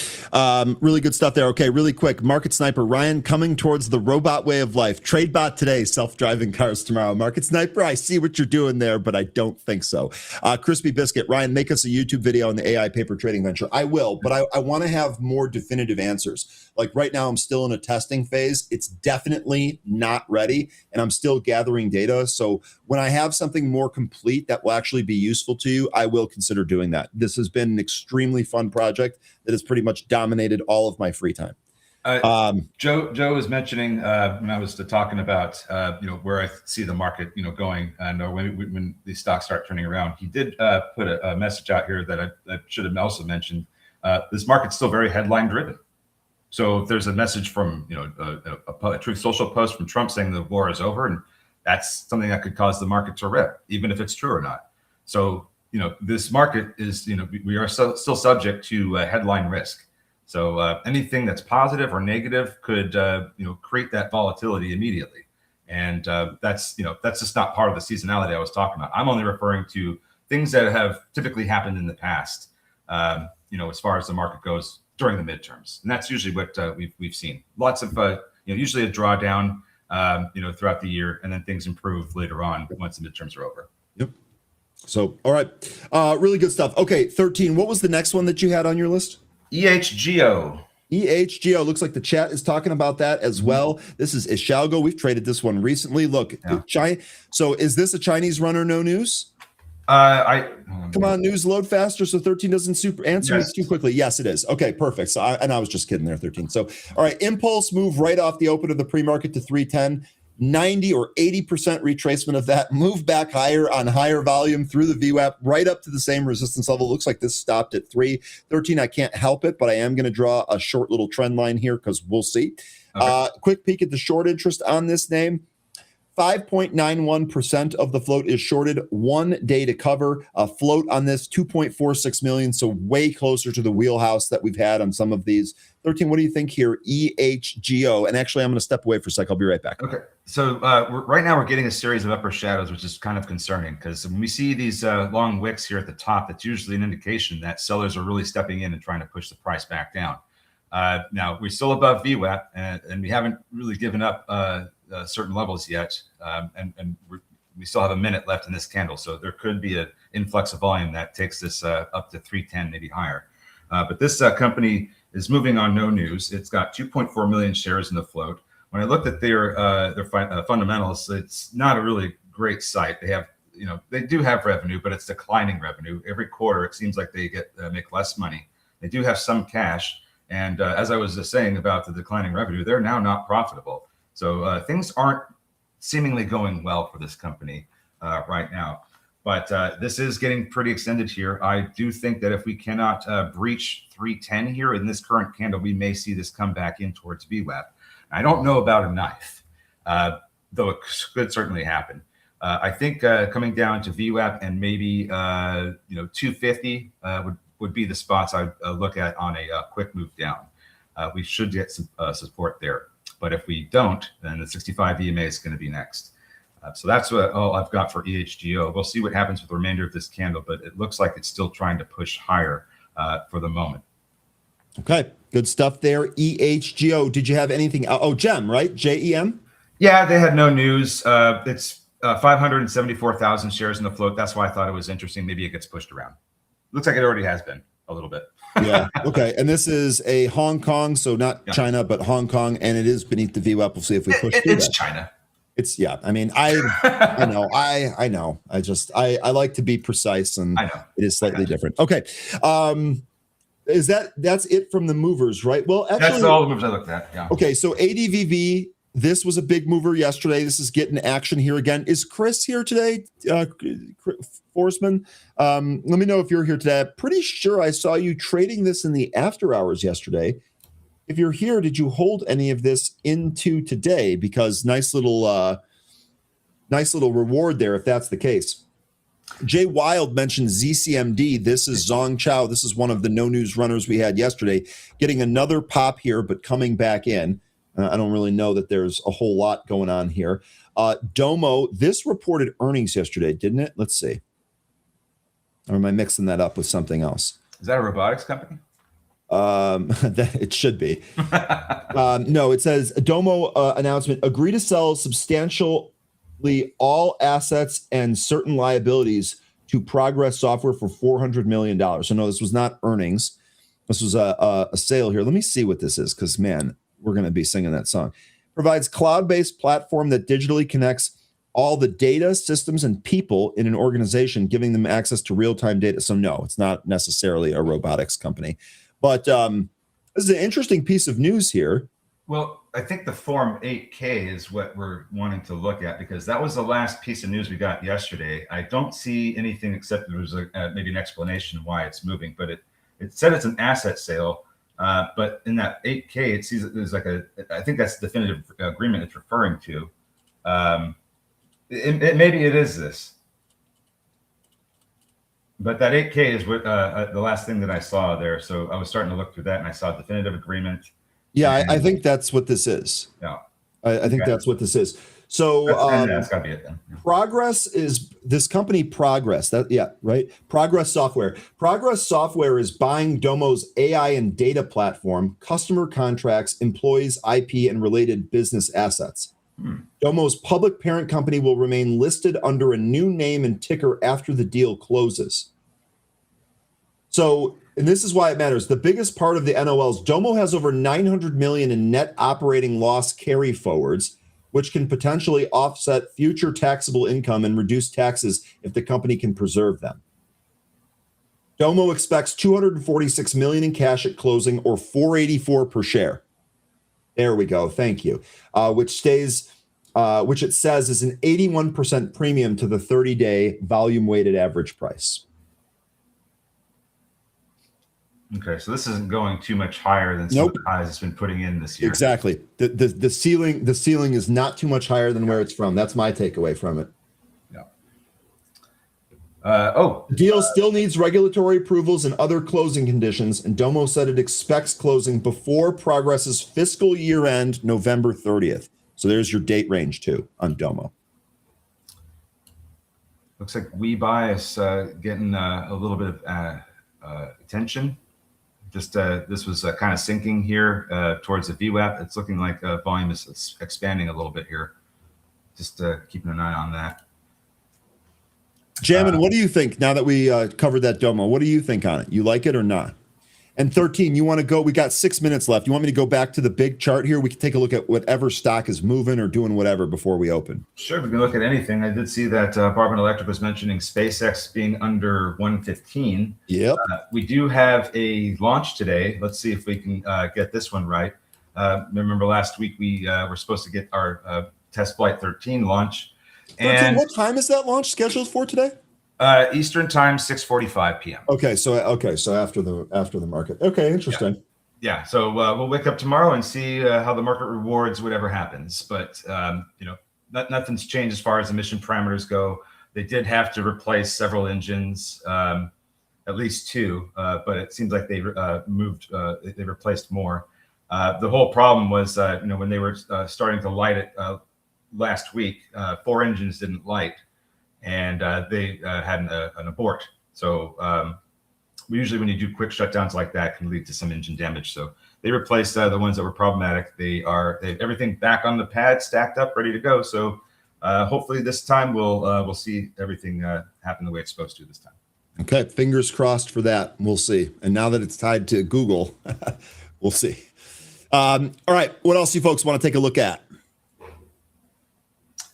Got XOM and CVX. You got ExxonMobil. And that's got to be on the rising cost of oil, right? I would imagine. Why Lion's bullish on that. 156 now in the pre-market here today. Hey, look at that trend line. I see it, 13. I see it. Right? Mm-hmm. Now, if we do get a turnaround here, we're going to want to look at that trend line as support. I don't know when we're going to get a turnaround here. It seems like there's still oil volatility happening, but we do come up, and eventually this will probably be a good support level to watch for. Yeah, no question. Alexa, good to see you again. Hello, Ryan. What is the target floor in your opinion on SpaceX? Okay, so this is a really good question. These vary. I have a sneaking suspicion that I think I'm going to be able to pick this up for $80 to $90.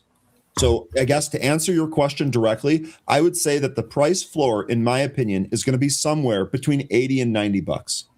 And I said yesterday on Happy Hour, I can't remember if I said it in the morning program, but I said yesterday on Happy Hour, we get 90 prints. I might start adding slowly and just DCAing because I don't know where that bottom is at the end of the day. I have an opinion on it, And I've said from the beginning, literally the day that this IPO, before it came available, that I thought it was going to go lower than the IPO price and give us an opportunity to buy it. And sure enough, that's what's happening here. I'm not sure we're at the end of that. So I would say 80 to 90. I think we've got some folks thinking 60, 65. If if we get that low, I think you may need to back the truck up. Well, that's kind of what I'm thinking. Like, that's why I think dollar cost averaging starting at 90 might be correct. Alexa says, I agree. I'm targeting 85. That's right in the median there. That would be great. And here's the thing, like, I don't know if I'm going to get that. So I think just starting to dollar cost average at 90 probably makes sense there. But Ryan, eventually there will be. I know that right now it's not the case. That's what I said. But eventually there is going to be a turnaround in oil. There always is. And when it comes back down, that trend line is what we're going to want to watch for. That's all. No question. And then I was asked, am I close enough to Boca Chica to watch the rocket launch? Unfortunately, no. It's like a 5-hour drive for me. And if I was going to undertake that, I'd want to be sure that the rocket's going to launch that day. So if I had done it last week, I'd have been like, oh, well, there's 5 hours, now 10 hours out of my life that I don't get back. So that's actually a good point. I really, really do want to go and see a launch personally. I would absolutely love. So do I. To just, if we could feel that power, Dude, if we could coordinate that, I would totally go with you on that. We could even do like a video or like a live report from it. Then we could share it back. I mean, that would be fun, dude. Maybe we should think about that. I mean, if you've been to like, NASCAR races, motocross, Top Fuel, I mean, you enjoy, the sound and feel of mechanical power. And dude. I mean, I just can't imagine what SpaceX has got going over there. But so I really want to experience it, but I need to have the schedule work in my favor. Yeah, I'm with you on that. I would need to do that also, since I'd be flying for that. But I'm in for that. And I've said this before. I'll say it again. The Indy 500 is something everybody that's into like mechanical stuff should do at some point. You feel it. It is a once in a lifetime sporting event. Everyone should do it at least once. Okay. We're less than 2 minutes till we open here. Any other stocks that you folks want to take a look at? We got 1 minute. Let's just get ready. All right. Let's flip over to the main workspace. Let's get everything ready. SPY here. Quick check-in on the SPY, 339.20. So it is just week into the open here. NASDAQ also week into the open. Dow, NASDAQ, and SPY week into the open here. I wonder if there's like a big drop at the open, and then we just, get a rally that takes us back up over 740. That's all I'm, kind of wondering what happens today. Do we end up going back up to back test 740? Yeah, no, I'm with you on that. All right, let's see what we get. Oh, cool. Drop bomb saw a test fire last year. Awesome. Yeah, that's awesome. Oh, EHGO is popping. Got it. Right here, just before we open. Oh, look at that. Right before the open. Right through 3. Right through all of those. And the trend line, right? Because on the other one, I had this trend line on there, and it just went right through it. All through those wicks. All right, we are open, folks. All right. We are open. Let's see what we get here today. We buy and LGCL lower out of the open. We'll see if they start to get the same attention EHGO is. And then I also need to make sure I put Jim back on there. Yeah, get your puts ready, right? All right. Yeah, the launches are really cool. I have no doubt. That those launches are really cool. We buy, lose, and VWAP coming down to the 65 EMA. That's the next quarter.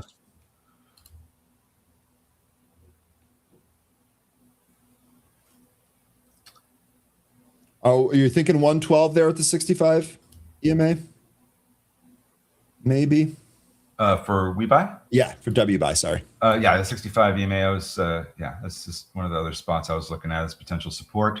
Kind of lines up with some of the price action from the pre-market.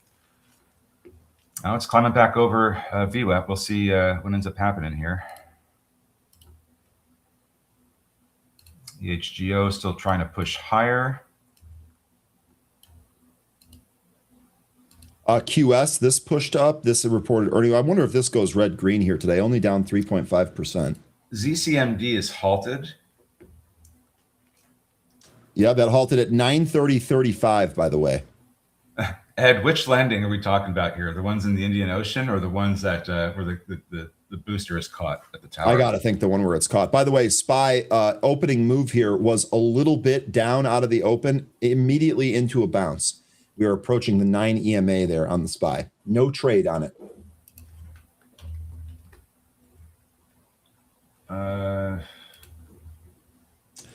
Fake Beat mentioning Koru, Koru. That's going to be your Korean 3X Bull ETF. That's ripping here. Is that a harbinger of things to come? Derek mentioning WLDS. I don't know if that's Wilds or Worlds. I think it might be Wilds. Wearable devices. Wrong on both accounts. And it's actually through the VWAP, though. I've got it trying to get through VWAP right now. Like it's right there. Yeah, I have it above it by 2 pennies. So at VWAP is totally fine. Volume needs to be better.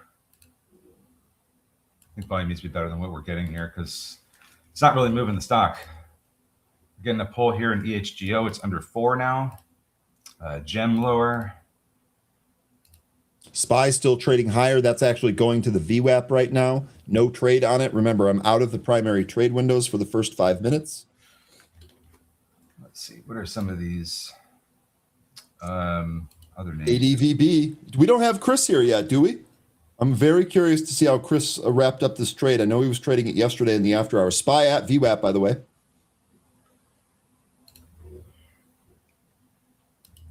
RGTZ, that's down, so Rigetti is up. How are the quantums doing if that's the case? NVEC ripping up. So looks like the quantum names were sinking into the open, and now they're trying to go positive. So do we think that this is just a dead cat bounce then? Just because of that weakness? It could be. I'm not a buyer of these names right here. Let's just see what they end up doing. If they start, if they continue to recover and get back above the sideways price action that they put in overnight, then maybe there's something else here to work with. But for now, it doesn't look like they have recaptured the levels they need to yet. Google looks like that is lower. Put buying here for Google 320. Actually, this looks like it might try and go lower. SpaceX is trying to bounce. SPY is through its VWAP to the upside and has been a bounce from that initial pull off the open straight up, all green candles on the SPY. EHGO, as it was coming in, it popped, went up to 497. It's back in the 460s now. Be careful with EHGO. I get the sense that this is great right now, but when it comes time to sell, this thing's going to just broadsword on you. Yeah, it's going to go down the same speed at which it went up, 13. Oh, yeah. Solidarity Soldier is up 8,000 in NVEC. Yeah, that had a nice earnings move higher. Now, by the way, giving back its earnings pop, 95.5 is about where that started at. And your EHGO stopped just shy of 5. We're also getting reports that SkyQ is moving. That was another recent mover for the group here. It's up another 23, almost 24%. Wow, big rip there, SkyQ. You're getting some of those smaller oil names to go as well. So they trade very thinly, but BATL is also moving up slowly. Turbo Energy, TURB, is sideways. This thing doesn't get a lot of volume at all, but just thought I'd point those out. Those are also up slightly today as well on the same news. Man, big move higher here on the SPY. Big move higher. I mean, here I'll show you the chart. It was. I mean, that's kind of what we were just talking about. This has been sinking into the open, so maybe we get a rebound. And so far it's happening. We'll see if this continues. And there's also news that the Justice Department's going to speed up merger reviews by asking less of companies. Wow. Where was this when we were trying to get JetBlue and Spirit to merge? Yeah, no kidding. And that might also be good for the likes of Goldman Sachs and Morgan Stanley. Oh, yeah. And I think it's interesting, too, because they are going to be facing some headwinds with, if we are going to reduce the Fed balance sheet, then we're going to have a smaller money supply. That's going to be harder for these mergers to go through. It's going to be harder for banks. So this is kind of, I feel like this alleviates that pressure a little bit. Tesla at the lows. SpaceX pulled back from its little pop back above 115. Ondas getting back its pre-market dip. Palo Alto sunk out of the gate. Palantir sunk out of the gate. Nikhil, yes, we covered now. We covered it in the A block. We covered the actual earnings themselves. We also talked about the chart here on now. This gave everything back. Yeah, and I saw that trend line from the bottoming that we've been getting this year. Haven't hit that trend line yet, but that's something I'd be keeping an eye on here. If you have a daily chart, you can just draw it from the lows, like starting in April, going through the lows of May. This continuing that trend line goes through the June low as well. So this is a support trend line, and if we lose it, then I think we go on to C80. I did add it there on the daily, just can't see it yet on the 5-minute. By the way, EHGO, good call on that 13. That did start to pull, and it happened quickly, just as we anticipated. So here's what that chart looks like. It's retraced about 50% of that breakout move there. It's not given everything back yet, but there is some support levels on the way back down. You do have support at about 310. CJMB, this spiking right out of the gate. Good mention there, Market Sniper and WIS on this little guy. SPY continuing to truck higher. We buy is recovering after hitting the 65 EMA. It's climbing back over the VWAP right now, trying to anyway.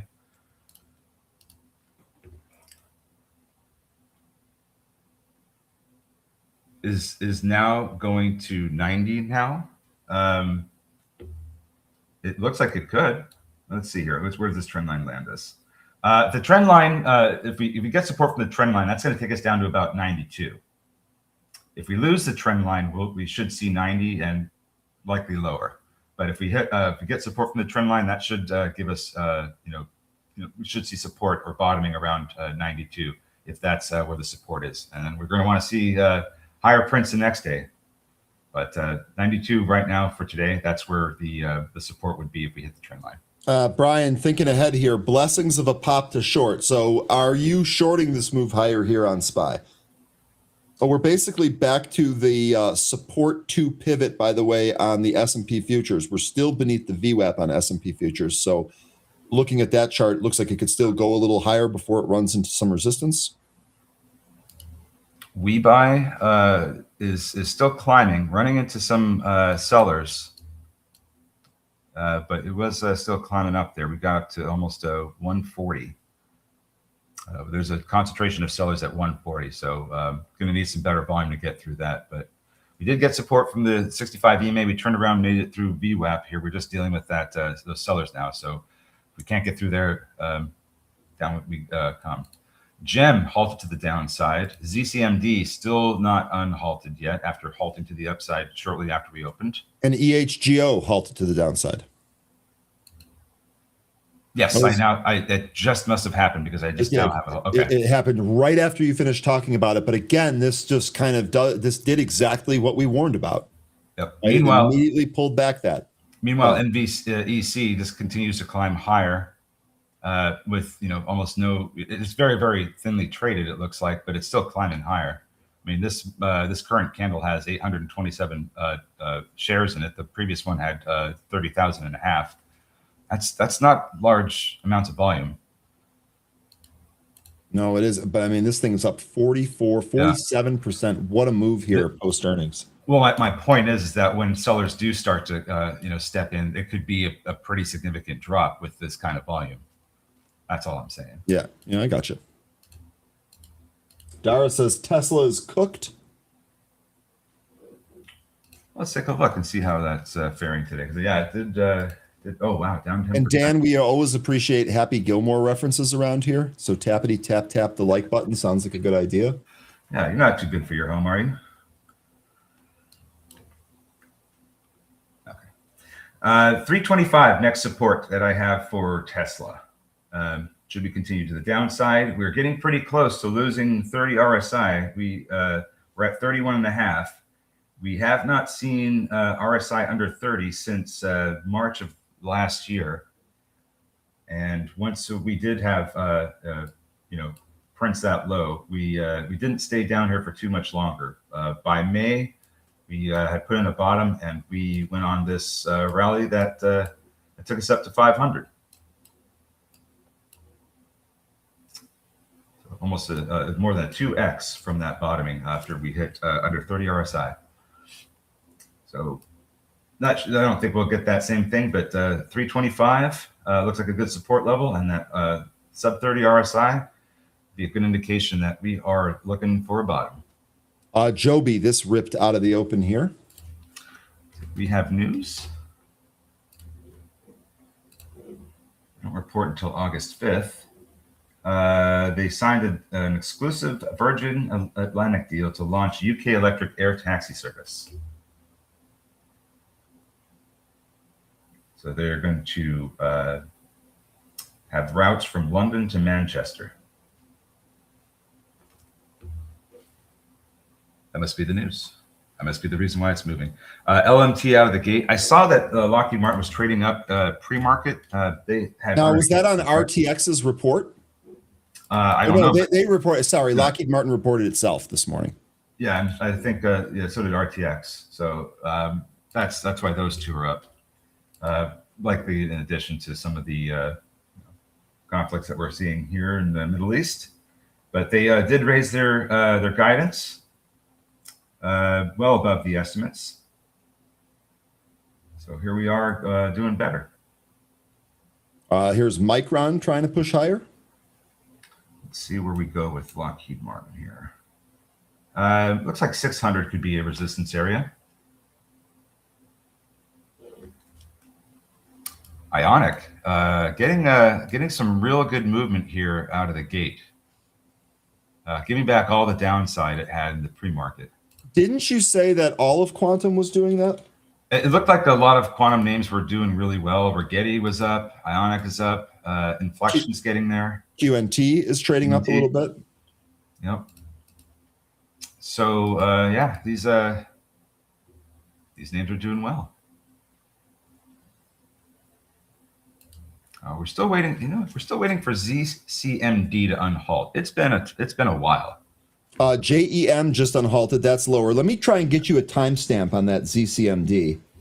Remember, this is the one that kind of fooled us yesterday, right? We thought it might be 5 minutes, and I think that first halt was 10 minutes, if I'm recalling correctly. Halt time here, 9:30:35. We're almost 15 minutes away from that. So I'm wondering what else is going on with this. Yeah, it looks like some of the themes. Like, how are drones doing? Because I'm seeing that some space stocks are rising too. Well, drones were weak early on, but like let's roll through them. Ondas has gone red green. Let's take a look at RCAT and then UMAC. RCAT also green. Looks like this went red green as well. Let's take a look at UMAC. So I'll tell you what, 13 drones firmed up. They were weak in the pre-market, but they're all doing okay now. Okay, this is interesting because now we have space names that are climbing. I'm looking at my watch list. It's almost entirely green. We have the drone names doing well. We have the quantum names doing well. Let's look at batteries. That'd be Bloom Energy, AMPX. I got AMPX up on the screen now. That's coming back as well. It looks like that's getting some support. Bloom Energy, this is I mean, it looks like it opened lower than yesterday and it's trying to climb higher. It looks like it bounced off of 200 earlier this week. But this thing has been on a huge run. Still, it did come in pretty handily here. Let me see how much this came in here. This dropped down 44% off the highs from the end of June. So this has been a tough month for it, and now we're starting to get a bit of a turnaround here.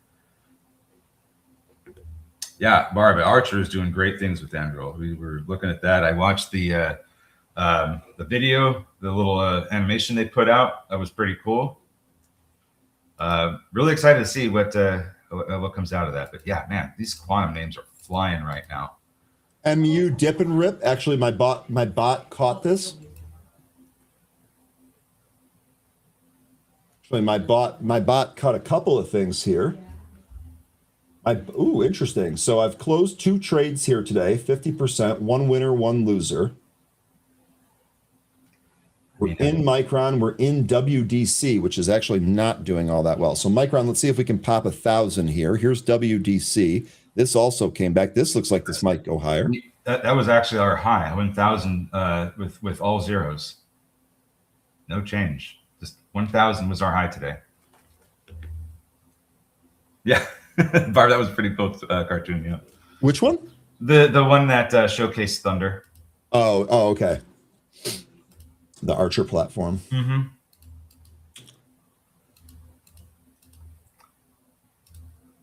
And so I don't have anything going on right now. I did. So sorry, really quick here. We talked a little bit about Now. Now came in, held yesterday's intraday lows. Remember, it gave back its entire earnings pop, but it's holding yesterday's intraday low. Is anyone interested in Now at the moment? NOW. Oh, I know Linus. He's been saying that he's been interested in it. I think I saw him say it yesterday. It's getting a bounce, and yeah, it's like the 95 area looks like that was the support it was getting, but didn't hit our trend line here. It's fine. We'll see what we get with the remainder of the day. If we lose 95, we still have 92. EHGO still halted. That should be unhalting here. ZCMD finally unhalted and went into another halt. It popped up and sold. Oh, well, that's fun. Yeah. That's just like WLDS getting a lift here, breaking over the VWAP. Volume still kind of thin, but improving. Scott picked up Nowell for a bounce. So that's interesting. So NOWL, then you're actually doing the 2x long Granite shares here. Much cheaper. We'll see if we end up getting a bounce there.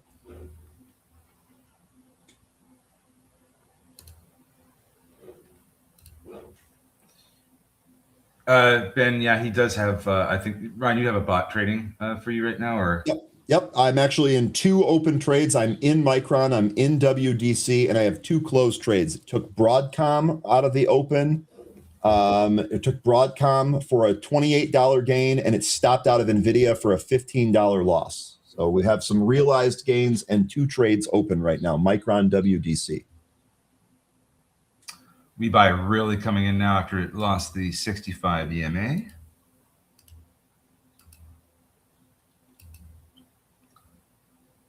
Doesn't look like any of the movers from this morning are really doing good anymore. Yeah, we buy. This is looking like it's heading under $1. Yeah, this looks like it's extremely weak. And really quick, Bhavesh is asking, Ryan, are you long in Micron? The bot is long. And remember, the bot, until otherwise noted, the bot is still on paper trading as it learns what to do here. DHGO unhalted. It's trying to fill the gap created by the this unhalt here that we had. It should take it up to about 345 before it runs into some resistance. Okay. Or some sellers. We're getting all those things that were moving up are starting to pull back a little bit here. Wilds still above VWAP. That's WLDS, right? Mm-hmm. I don't know why I keep saying Wilds, but it's wearable devices.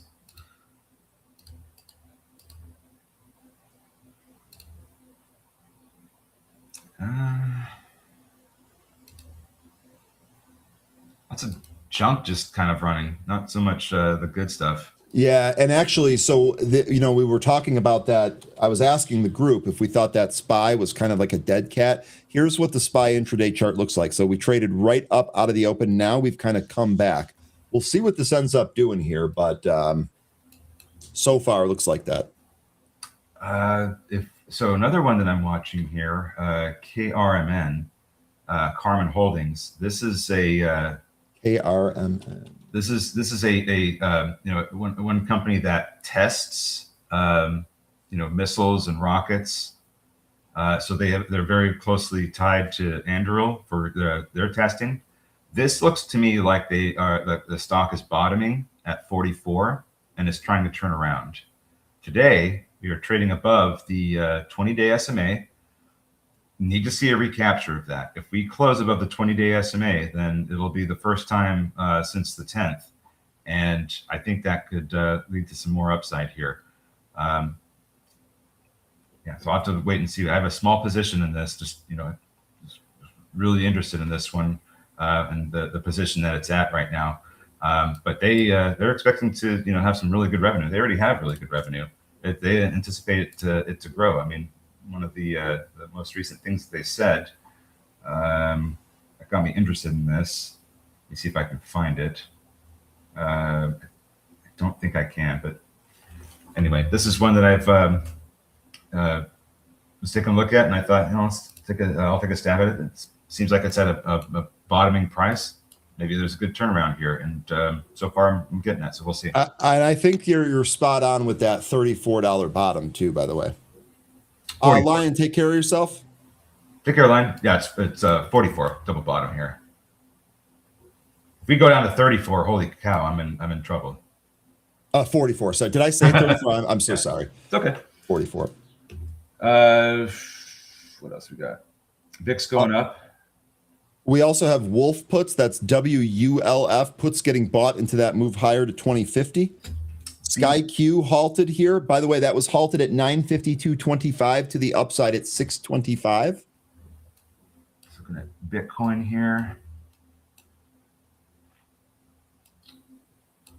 Bitcoin had a nasty drop overnight. Bitcoin is still dropping, by the way. Bitcoin at the lows. So I know the market popped a little bit there. Bitcoin barely did. This is actually new lows now. 64,945 on the futures for Bitcoin. No SPY trades for the 0 DTE have triggered, by the way.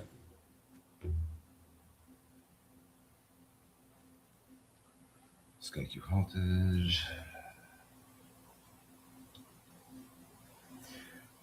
Yeah, I know it's these halts are kind of awful, but that's what we can expect from these low float names. I feel that. I'm so sick of these halts. Everything is halted.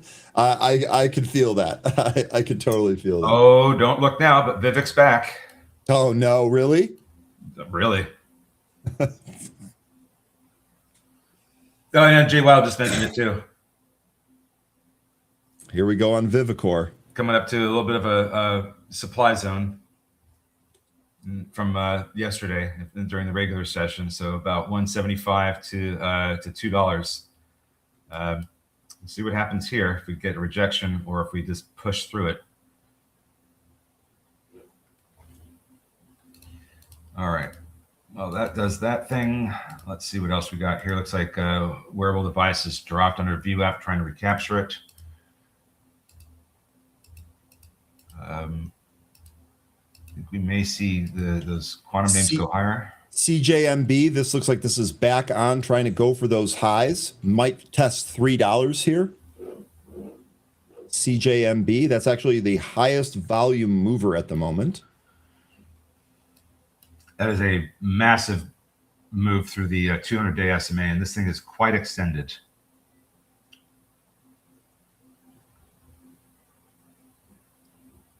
A 92 RSI on the daily. Okay, I did get a buy signal followed by a close sell signal on the 0 DTE. The bot didn't take that though. And actually, this looks like this is going to try and push higher now. Now may actually recover. Let's take a look at that. I know you're trading NOWL for the levered ETF, but here's the underlying. And it looks like it did hold the intraday low from yesterday. Mm-hmm. Lion's back to tell us that Tesla is tanking, and indeed, that is still at the lows here post earnings, down 12.25%.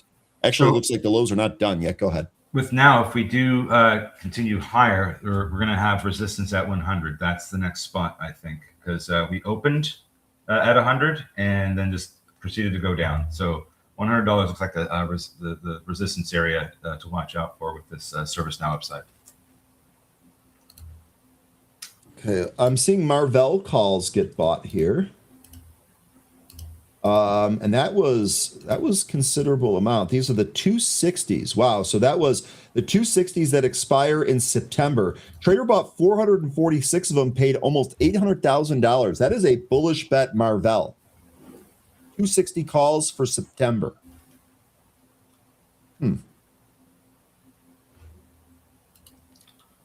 the SPY, okay, so S&P futures on that pop-up, yeah, they still can't test or clear the VWAP. So I don't know that we're out of the woods just yet. Lion says they can see Tesla going to 300. That's only 22 points away, right? look at Tesla because I already got my. I think it was like 325. I said. Yeah, that's the support that I see. So we'll see if we end up getting that. RSI is getting close to 30. And actually, so I'm looking at the unusual option scanner here. I am seeing both calls and puts get bought for Tesla, but I'm definitely seeing more on the put side.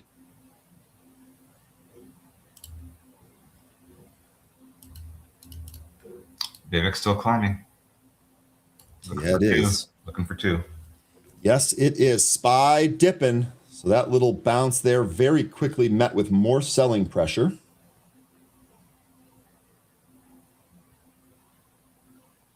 SpaceX 113, that at the lows along with Tesla. How's Google doing? Let's check in on Google real quick. Under 320.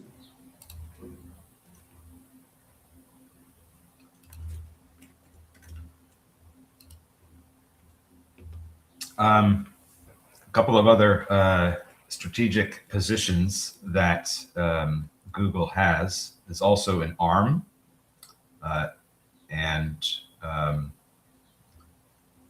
shoot, what was the other one? Just had it right here. Planet Labs and ASTS. And Bhavesh, good question here. Did the strategy close MU on this move higher? So really quick, let's take a look at that. No, it didn't. And I'm actually looking at the bot now. It is still open and in the red now. So this right away here, Bhavesh, this is actually, let me actually take a note on this, because that very quick move that put us right into profit probably should have taken some there, right? Probably should have rung the register there. Now Micron's coming back in. That trade's actually underwater now. It's exactly why we do the paper testing first. But Bhavesh might need to adjust. Let me make a note of that. Might need to adjust profit targets on quick moves. Notes from today. Thank you for reminding me because I got lost there. Looks like we're getting a little bit of weakness here.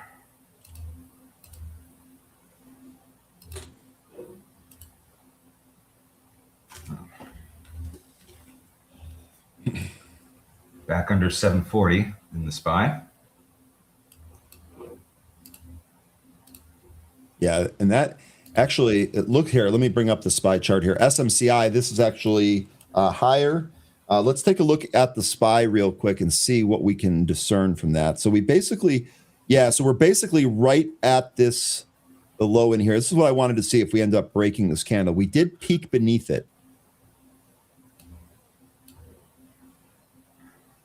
We haven't traded this low since the end of June.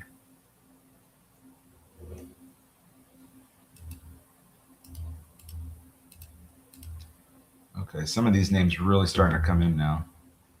Some of the movers. What do you have? Some of the theme names. You know, the drones, the quantums, the batteries. Quantums. Let's check that here real quick. Starting to get a little bit of a pull here on those. Looks like LGCL is trying to recapture its VWAP. So Rigetti, this is a little bit of a pullback, but it's still held above its VWAP. Let's check another one of those quantum names really quick. Let's check QNT. Scott's still keeping an eye on Vivek. That's so we did get a pop up to 196. I saw that we're above VWAP and the 200 EMA on the 5-minute. If we can hold those, it looks like we may be able to go beyond 2. And if we do, there's a lot of supply up there. But 2 and 215 look like the next resistance areas. 215, 225. I'd say the next ones. Just based on the price action from yesterday and in the pre-market yesterday. It's a trap. Is that what that icon? Oh yeah, that looks like a mousetrap. You know, It's a trap. We have to. We have to.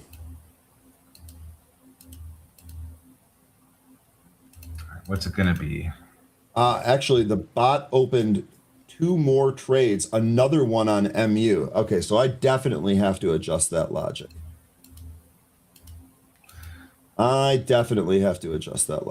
It's like, but you closed my MU trade, sir? We're just going to reopen that. CJMB, by the way, trying to push the session highs.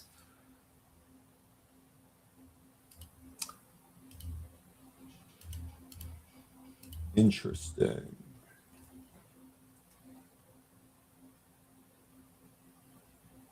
So that second, wow, interesting.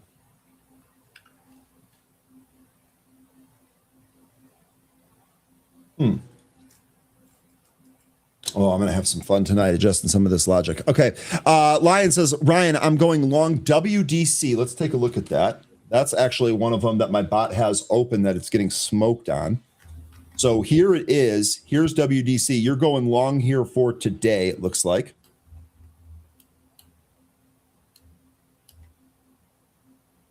Need to build in It's a Trap into the AI bot. That would be something else. That'd be something else. Bot is not hacked, Marcus. By the way, Marcus, that was a shady move, photoshopping the Bears emblem off the shirt I wore for the interview and putting a Chiefs emblem on there. That was dirty. But also proper use of AI. I mean, not going to dispute that.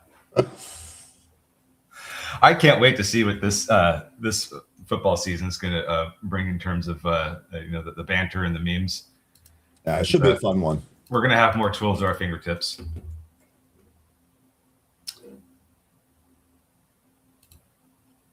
So the WDC trade that the bot took closed it for a loss there on a stop. That was no bueno. Stop should have been a little bit earlier. That's good stuff, though. Charles asking, what technology are you using for the bot? Is it a planned part for the Benzinga services? No, this is a side project for me. And the technology that I'm using is I'm using Grok Build to just build me an app that trades based off well-defined strategy parameters. What I'm finding, and here's the other thing, this is one of the reasons that I'm working through this. I'm finding that the strategy that you enter into the bot has to be different than the indicator itself. And that's kind of the tuning that I'm going in. So sometimes the bot will take a trade and then it will very quickly get stopped out because of the rules. But in real life, if I was kind of managing that, I probably would have stayed in it.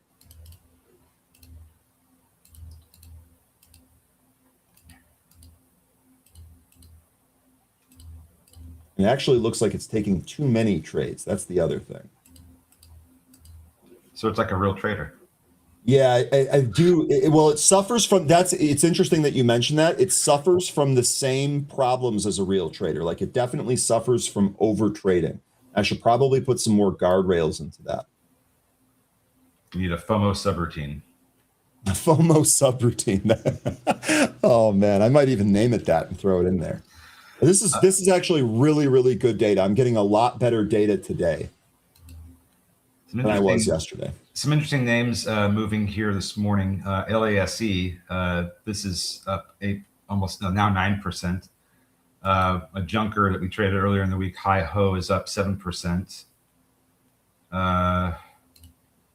Iron is up slightly. Sorry, go ahead. No, I just wanted to ask a follow-up question here. Charles, just because you asked, and I'm just thinking out loud here, is that something that you would want as part of Benzinga, some type of automated bot that you would be responsible for the strategy in? Is that something that you would want?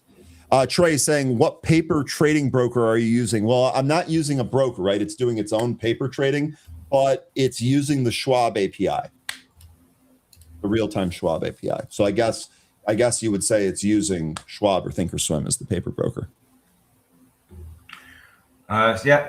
Got to mention here, Scott saying Cerberus, and that's up here today after it was sinking in the pre-market. We're a little bit higher than the close from yesterday, coming up to some supply from the price action we had yesterday. We did have a pop in the morning and then an immediate drop about half an hour later. When we started bottoming, we went a little bit of sideways. And that's about where the price is right now. It's trying to get through all the supply from when we were bottoming yesterday. So maybe there is some more upside here, but it looks like we're running into some resistance levels. And if we do manage to get through 215, I think 220 is going to be even tougher.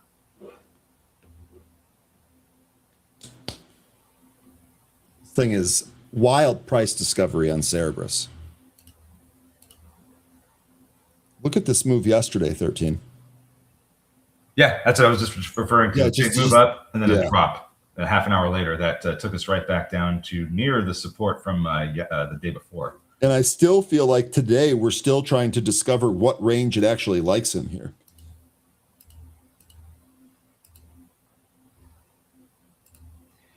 Man, this market isn't really doing a whole lot. I mean, No, now here we go with inflection, now breaking out of resistance. I did just get a buy signal there on the 0 DTE. The bot did not take it, but I did get a buy signal there. Let's buy back over 40 or 740, I mean.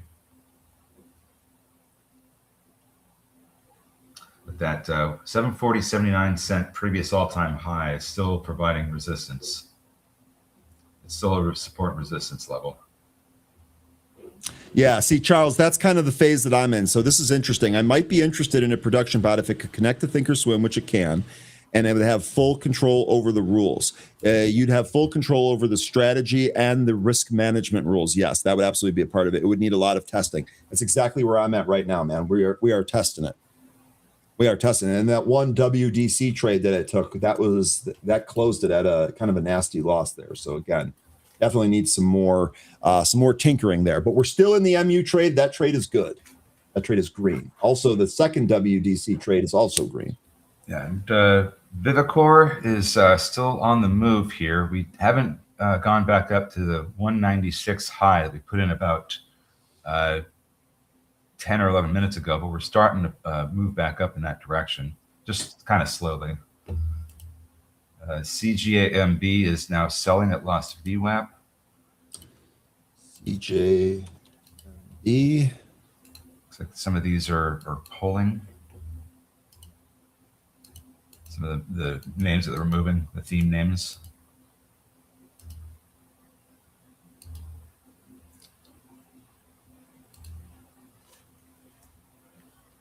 WBuy is building up, says Eric. Let's look at that. It's trying to get back above that 65 EMA. That's currently the big resistance level it's at right now. I'm starting to see more Tesla calls come across now. Wow, this was let me look at this one. 332.50 expires next week. 1,350 contracts. Trader spent 1.1 million on that. So Tesla, some interesting call flow here, despite being at the lows. Yeah, big pull on SPY. I think that with our low RSI in Tesla and the support level at 325 getting hit, that's the spot where we should see some buyers step in. I don't know if we're going to reverse here, but this is a support level. We have a low RSI. Some boxes getting checked. Error loading messages when attempting the Pro log on. I don't have any, but I'm not logged out. Go to your layouts and try to load a previous day's layout. If the most recent day doesn't work, do the day before. That should get your loadout to load up. I always keep a one that I've manually saved in there that I always seem to default to. Well, I do a lot of drawings on charts daily, so I don't have one that I can fall back to that's going to have all that. So I just go back to one of the most recent ones. That's why we have that recent section in there. 13, good use of it. Use it whenever I run into that problem that he's having. So SPY here, this is actually below 740, although it looks like it's trying to recapture that. Wouldn't write that off just yet. Vivek 2, so we did end up getting up to 2 there. Wow. We are going on Vivek here. Looking good. I am going to give myself, I think, a little bit of a trailing stop. There you go. Take me for a ride, Vivek. Where is the stop? Oh, it's trailing, so it's constantly adjusting. Mm-hmm. I don't want it to suddenly knife on me, so I just give it a 10-cent stop. And then move it up as we continue to move up here? Oh, yeah. Oh, yeah. Keep going. Keep going, Vivek. Let's keep going. Nicely done on Vivek there. And what else do we have here? SpaceX Bull ETF, LOFF. That's one I haven't looked at yet. Liftoff. Yeah, I That's the awesome. direction one. We talked about. We talked with Ed Glinsky about this one. I haven't looked at it yet. Isn't the other one like land or something like that? I forget what the other one's. Stocks never knife? Never. No, not once. Land, no. God, I don't remember what that is. Producer, do you remember offhand? Micron continuing to creep higher.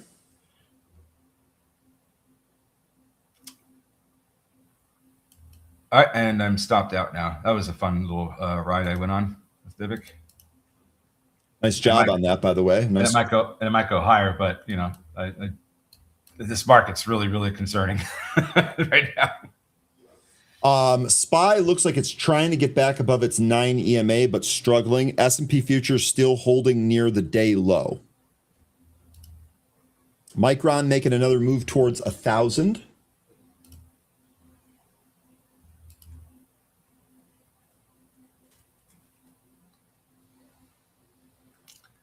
Let's see. So Vivek 225 now.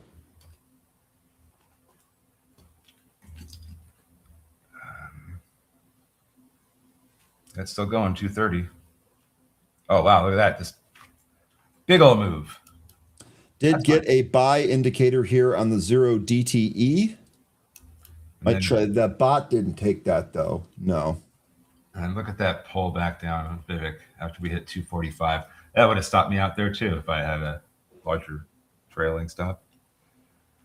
But that's fine because I think this thing is, you're playing with fire when it comes to Vivek, I think. Yeah. So I don't mind if I have a trailing stop me out. At least I got gains.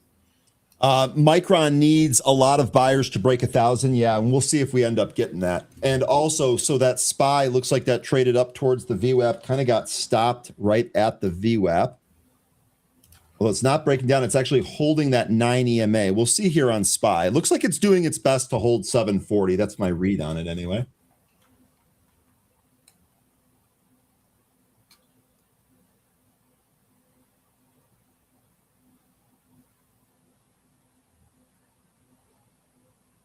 And then all of those, see if this wants to try and push higher here.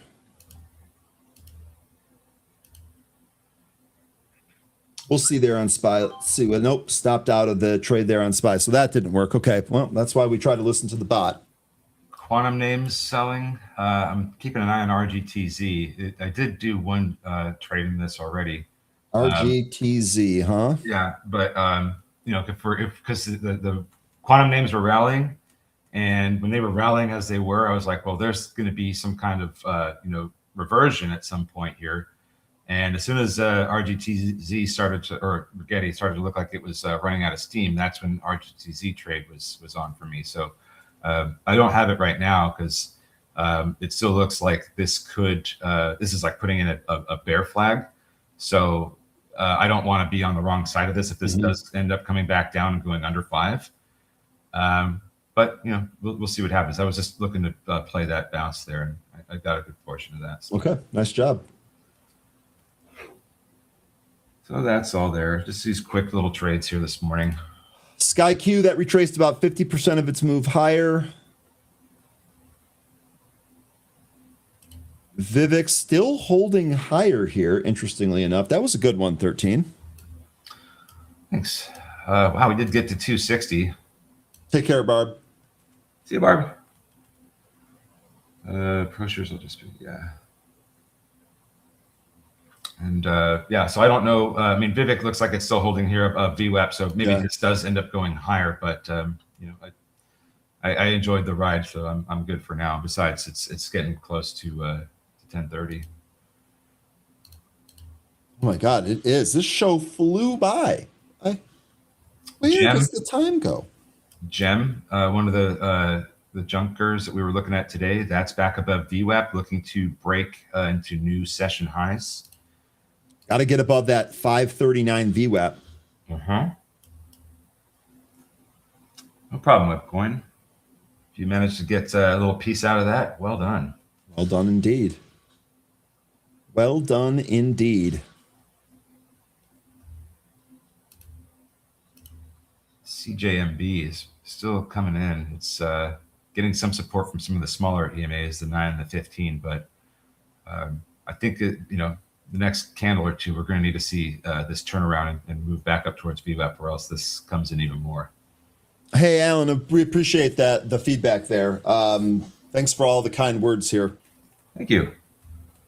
Come back tomorrow. We'll be doing more of this.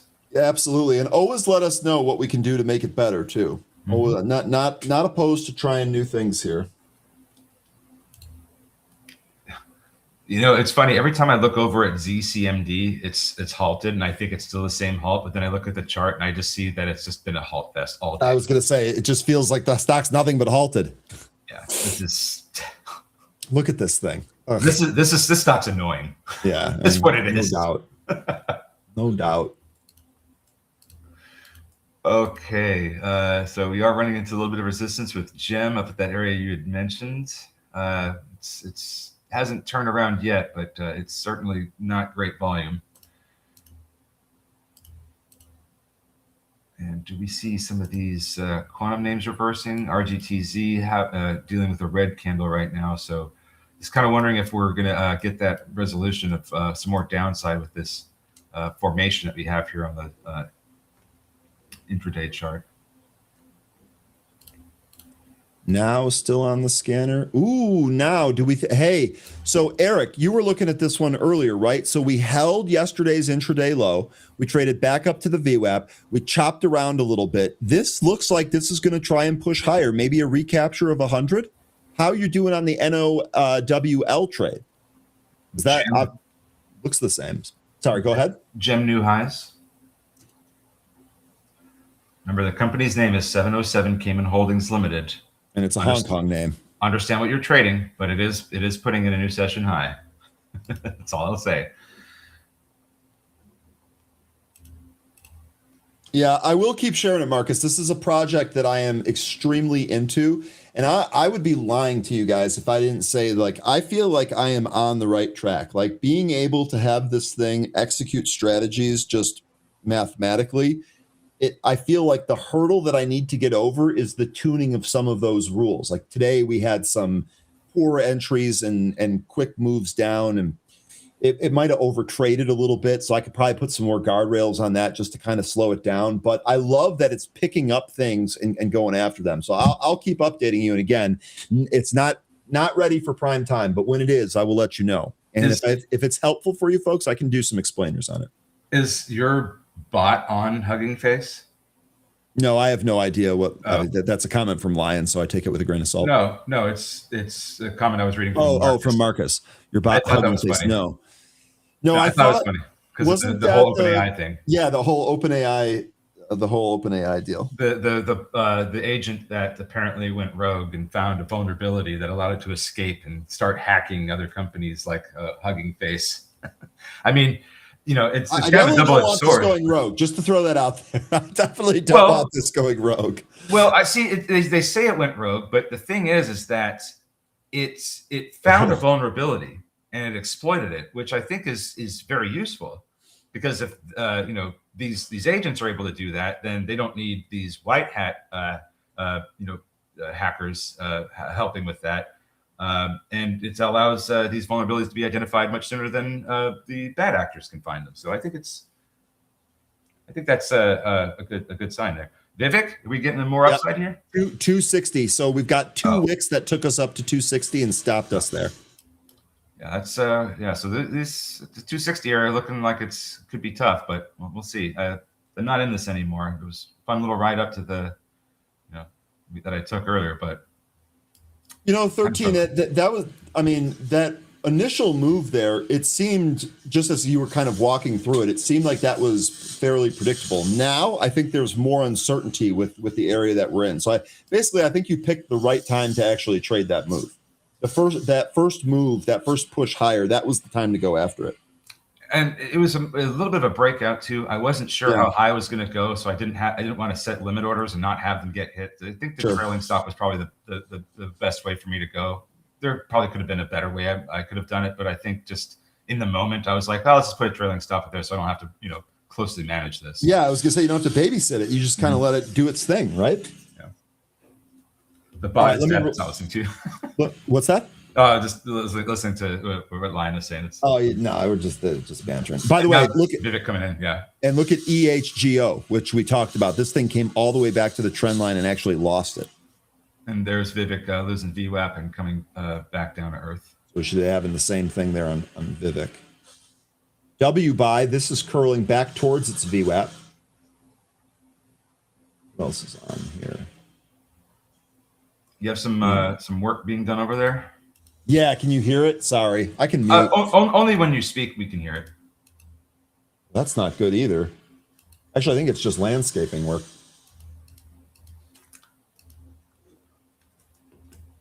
WBuy is trying its best. It certainly looks like it. Is Pavs is waking up? Let me look at that. I haven't looked at that one in a while. WDC is curling.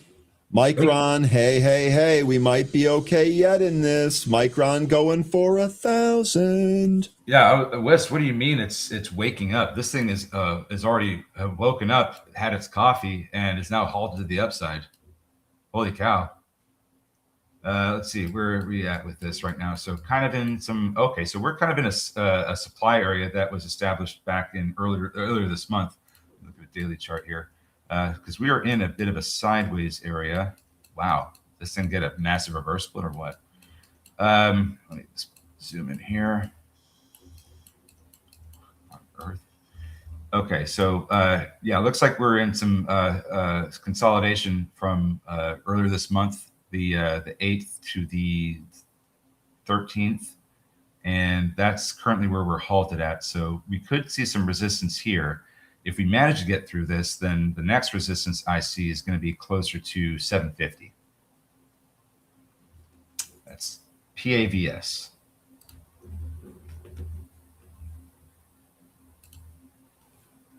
Okay, what else do we got here? ZCMD halted again. Stop me if you've heard that before. Halted at the low 252. It's a perpetual halt fest. Perpetual halt fest. Take that. WBuy back over at 65 EMA, looking for VWAP next.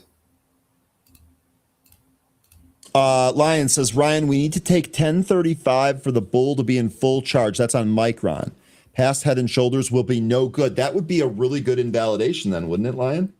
See if we end up getting that there on Micron. That actually did trade up to 1,000, but pulled a little bit here.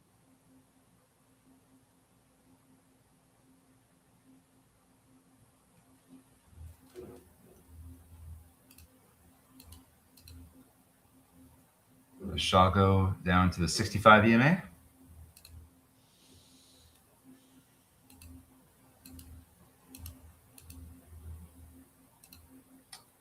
Vivek really gave it all back, or most of it anyway.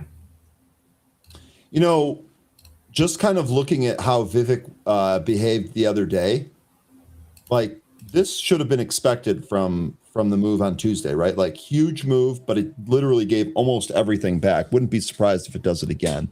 And I wouldn't be surprised if the move ends up being a smaller amplitude move, which is what we're seeing so far. I was kind of, maybe thinking that I could do a little bit of that when I got into this, about 15 minutes ago, and took that trade. It's just that, I wasn't sure if we were going to get all of that that we saw, was it last week? So, or maybe it was earlier this week. I don't remember which day it was, but yeah, I didn't want to, get stuck in this thing. So just the trailing stop made the most sense to me, but it's all over now for the moment. Now Nikhil saying that the SPY is all over the place. So, I'm talking about adjusting some of these strategies here for the bot. The good news here is that the bot took no SPY 0 DTE trades here today. And looking now at the price history, it shouldn't have. There was the initial move out of the open. That was it. And that was not within a trade window. And then it hasn't really done anything the rest of the day. So that at least looked like it was correct. To me, it looks like 740 turned from support into resistance. Now it seems like every time that the price gets up to 740 or into the 740 handle, sellers step in. That just seems what it looks. That's what it looks like to me since we opened here. Sold off, had that big, out of the gate bounce that got sold into. Every time that we've tried to recapture 740, it's met with selling, and now we're potentially going lower. Putting in new session lows in a moment here. Okay, so the bot just closed the trade here on Micron. That entered at 989 and closed it at 997.50. That was a cloud trailing stop that caused it to close. So that's working there. This thing is definitely trading too much, though. I have 4 open trades right now. WDC, Micron, took another Micron, NVIDIA, and Broadcom. So I definitely, that's one thing I've learned here from today. Definitely need to adjust this. It is definitely trading too much here. Can you limit it to the number of trades active? Yeah, I can do that, and I can also say, you know, only take so many trades at one time. I can do all of that.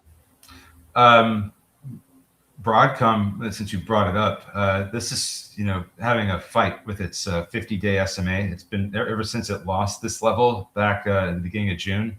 It's, you know, been up here at this moving average multiple times, been rejected multiple times. Pretty soon we're about to get another test to try to get above it. So if we do, that will mean that we climb over 400 and we're above that level if we can recapture the 50-day SMA.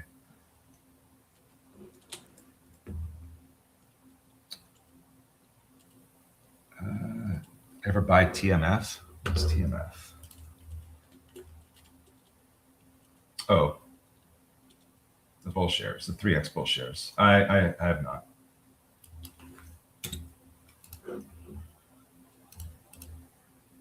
Let's see. That stopped out of the Broadcom trade, stopped out of the NVIDIA trade. Yeah, definitely. It's definitely over trading. Still long Micron, still long WDC.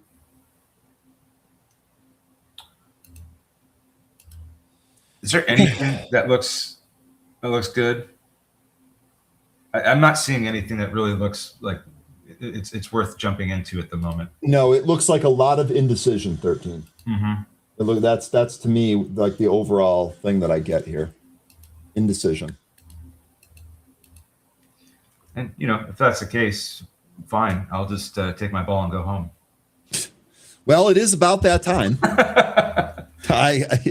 It is about that time. So, all right. Really good stuff here today, 13. Any closing words for the group? Oh, we had a few good trades. You know, some things worked out, and a lot of halts, which, you know, annoyed us. But, you know, that's just what the market does. Tomorrow, we are going to see the market's reaction to SpaceX's launch. That, you know, should it happen, that's supposed to happen at 6:45 Eastern tonight.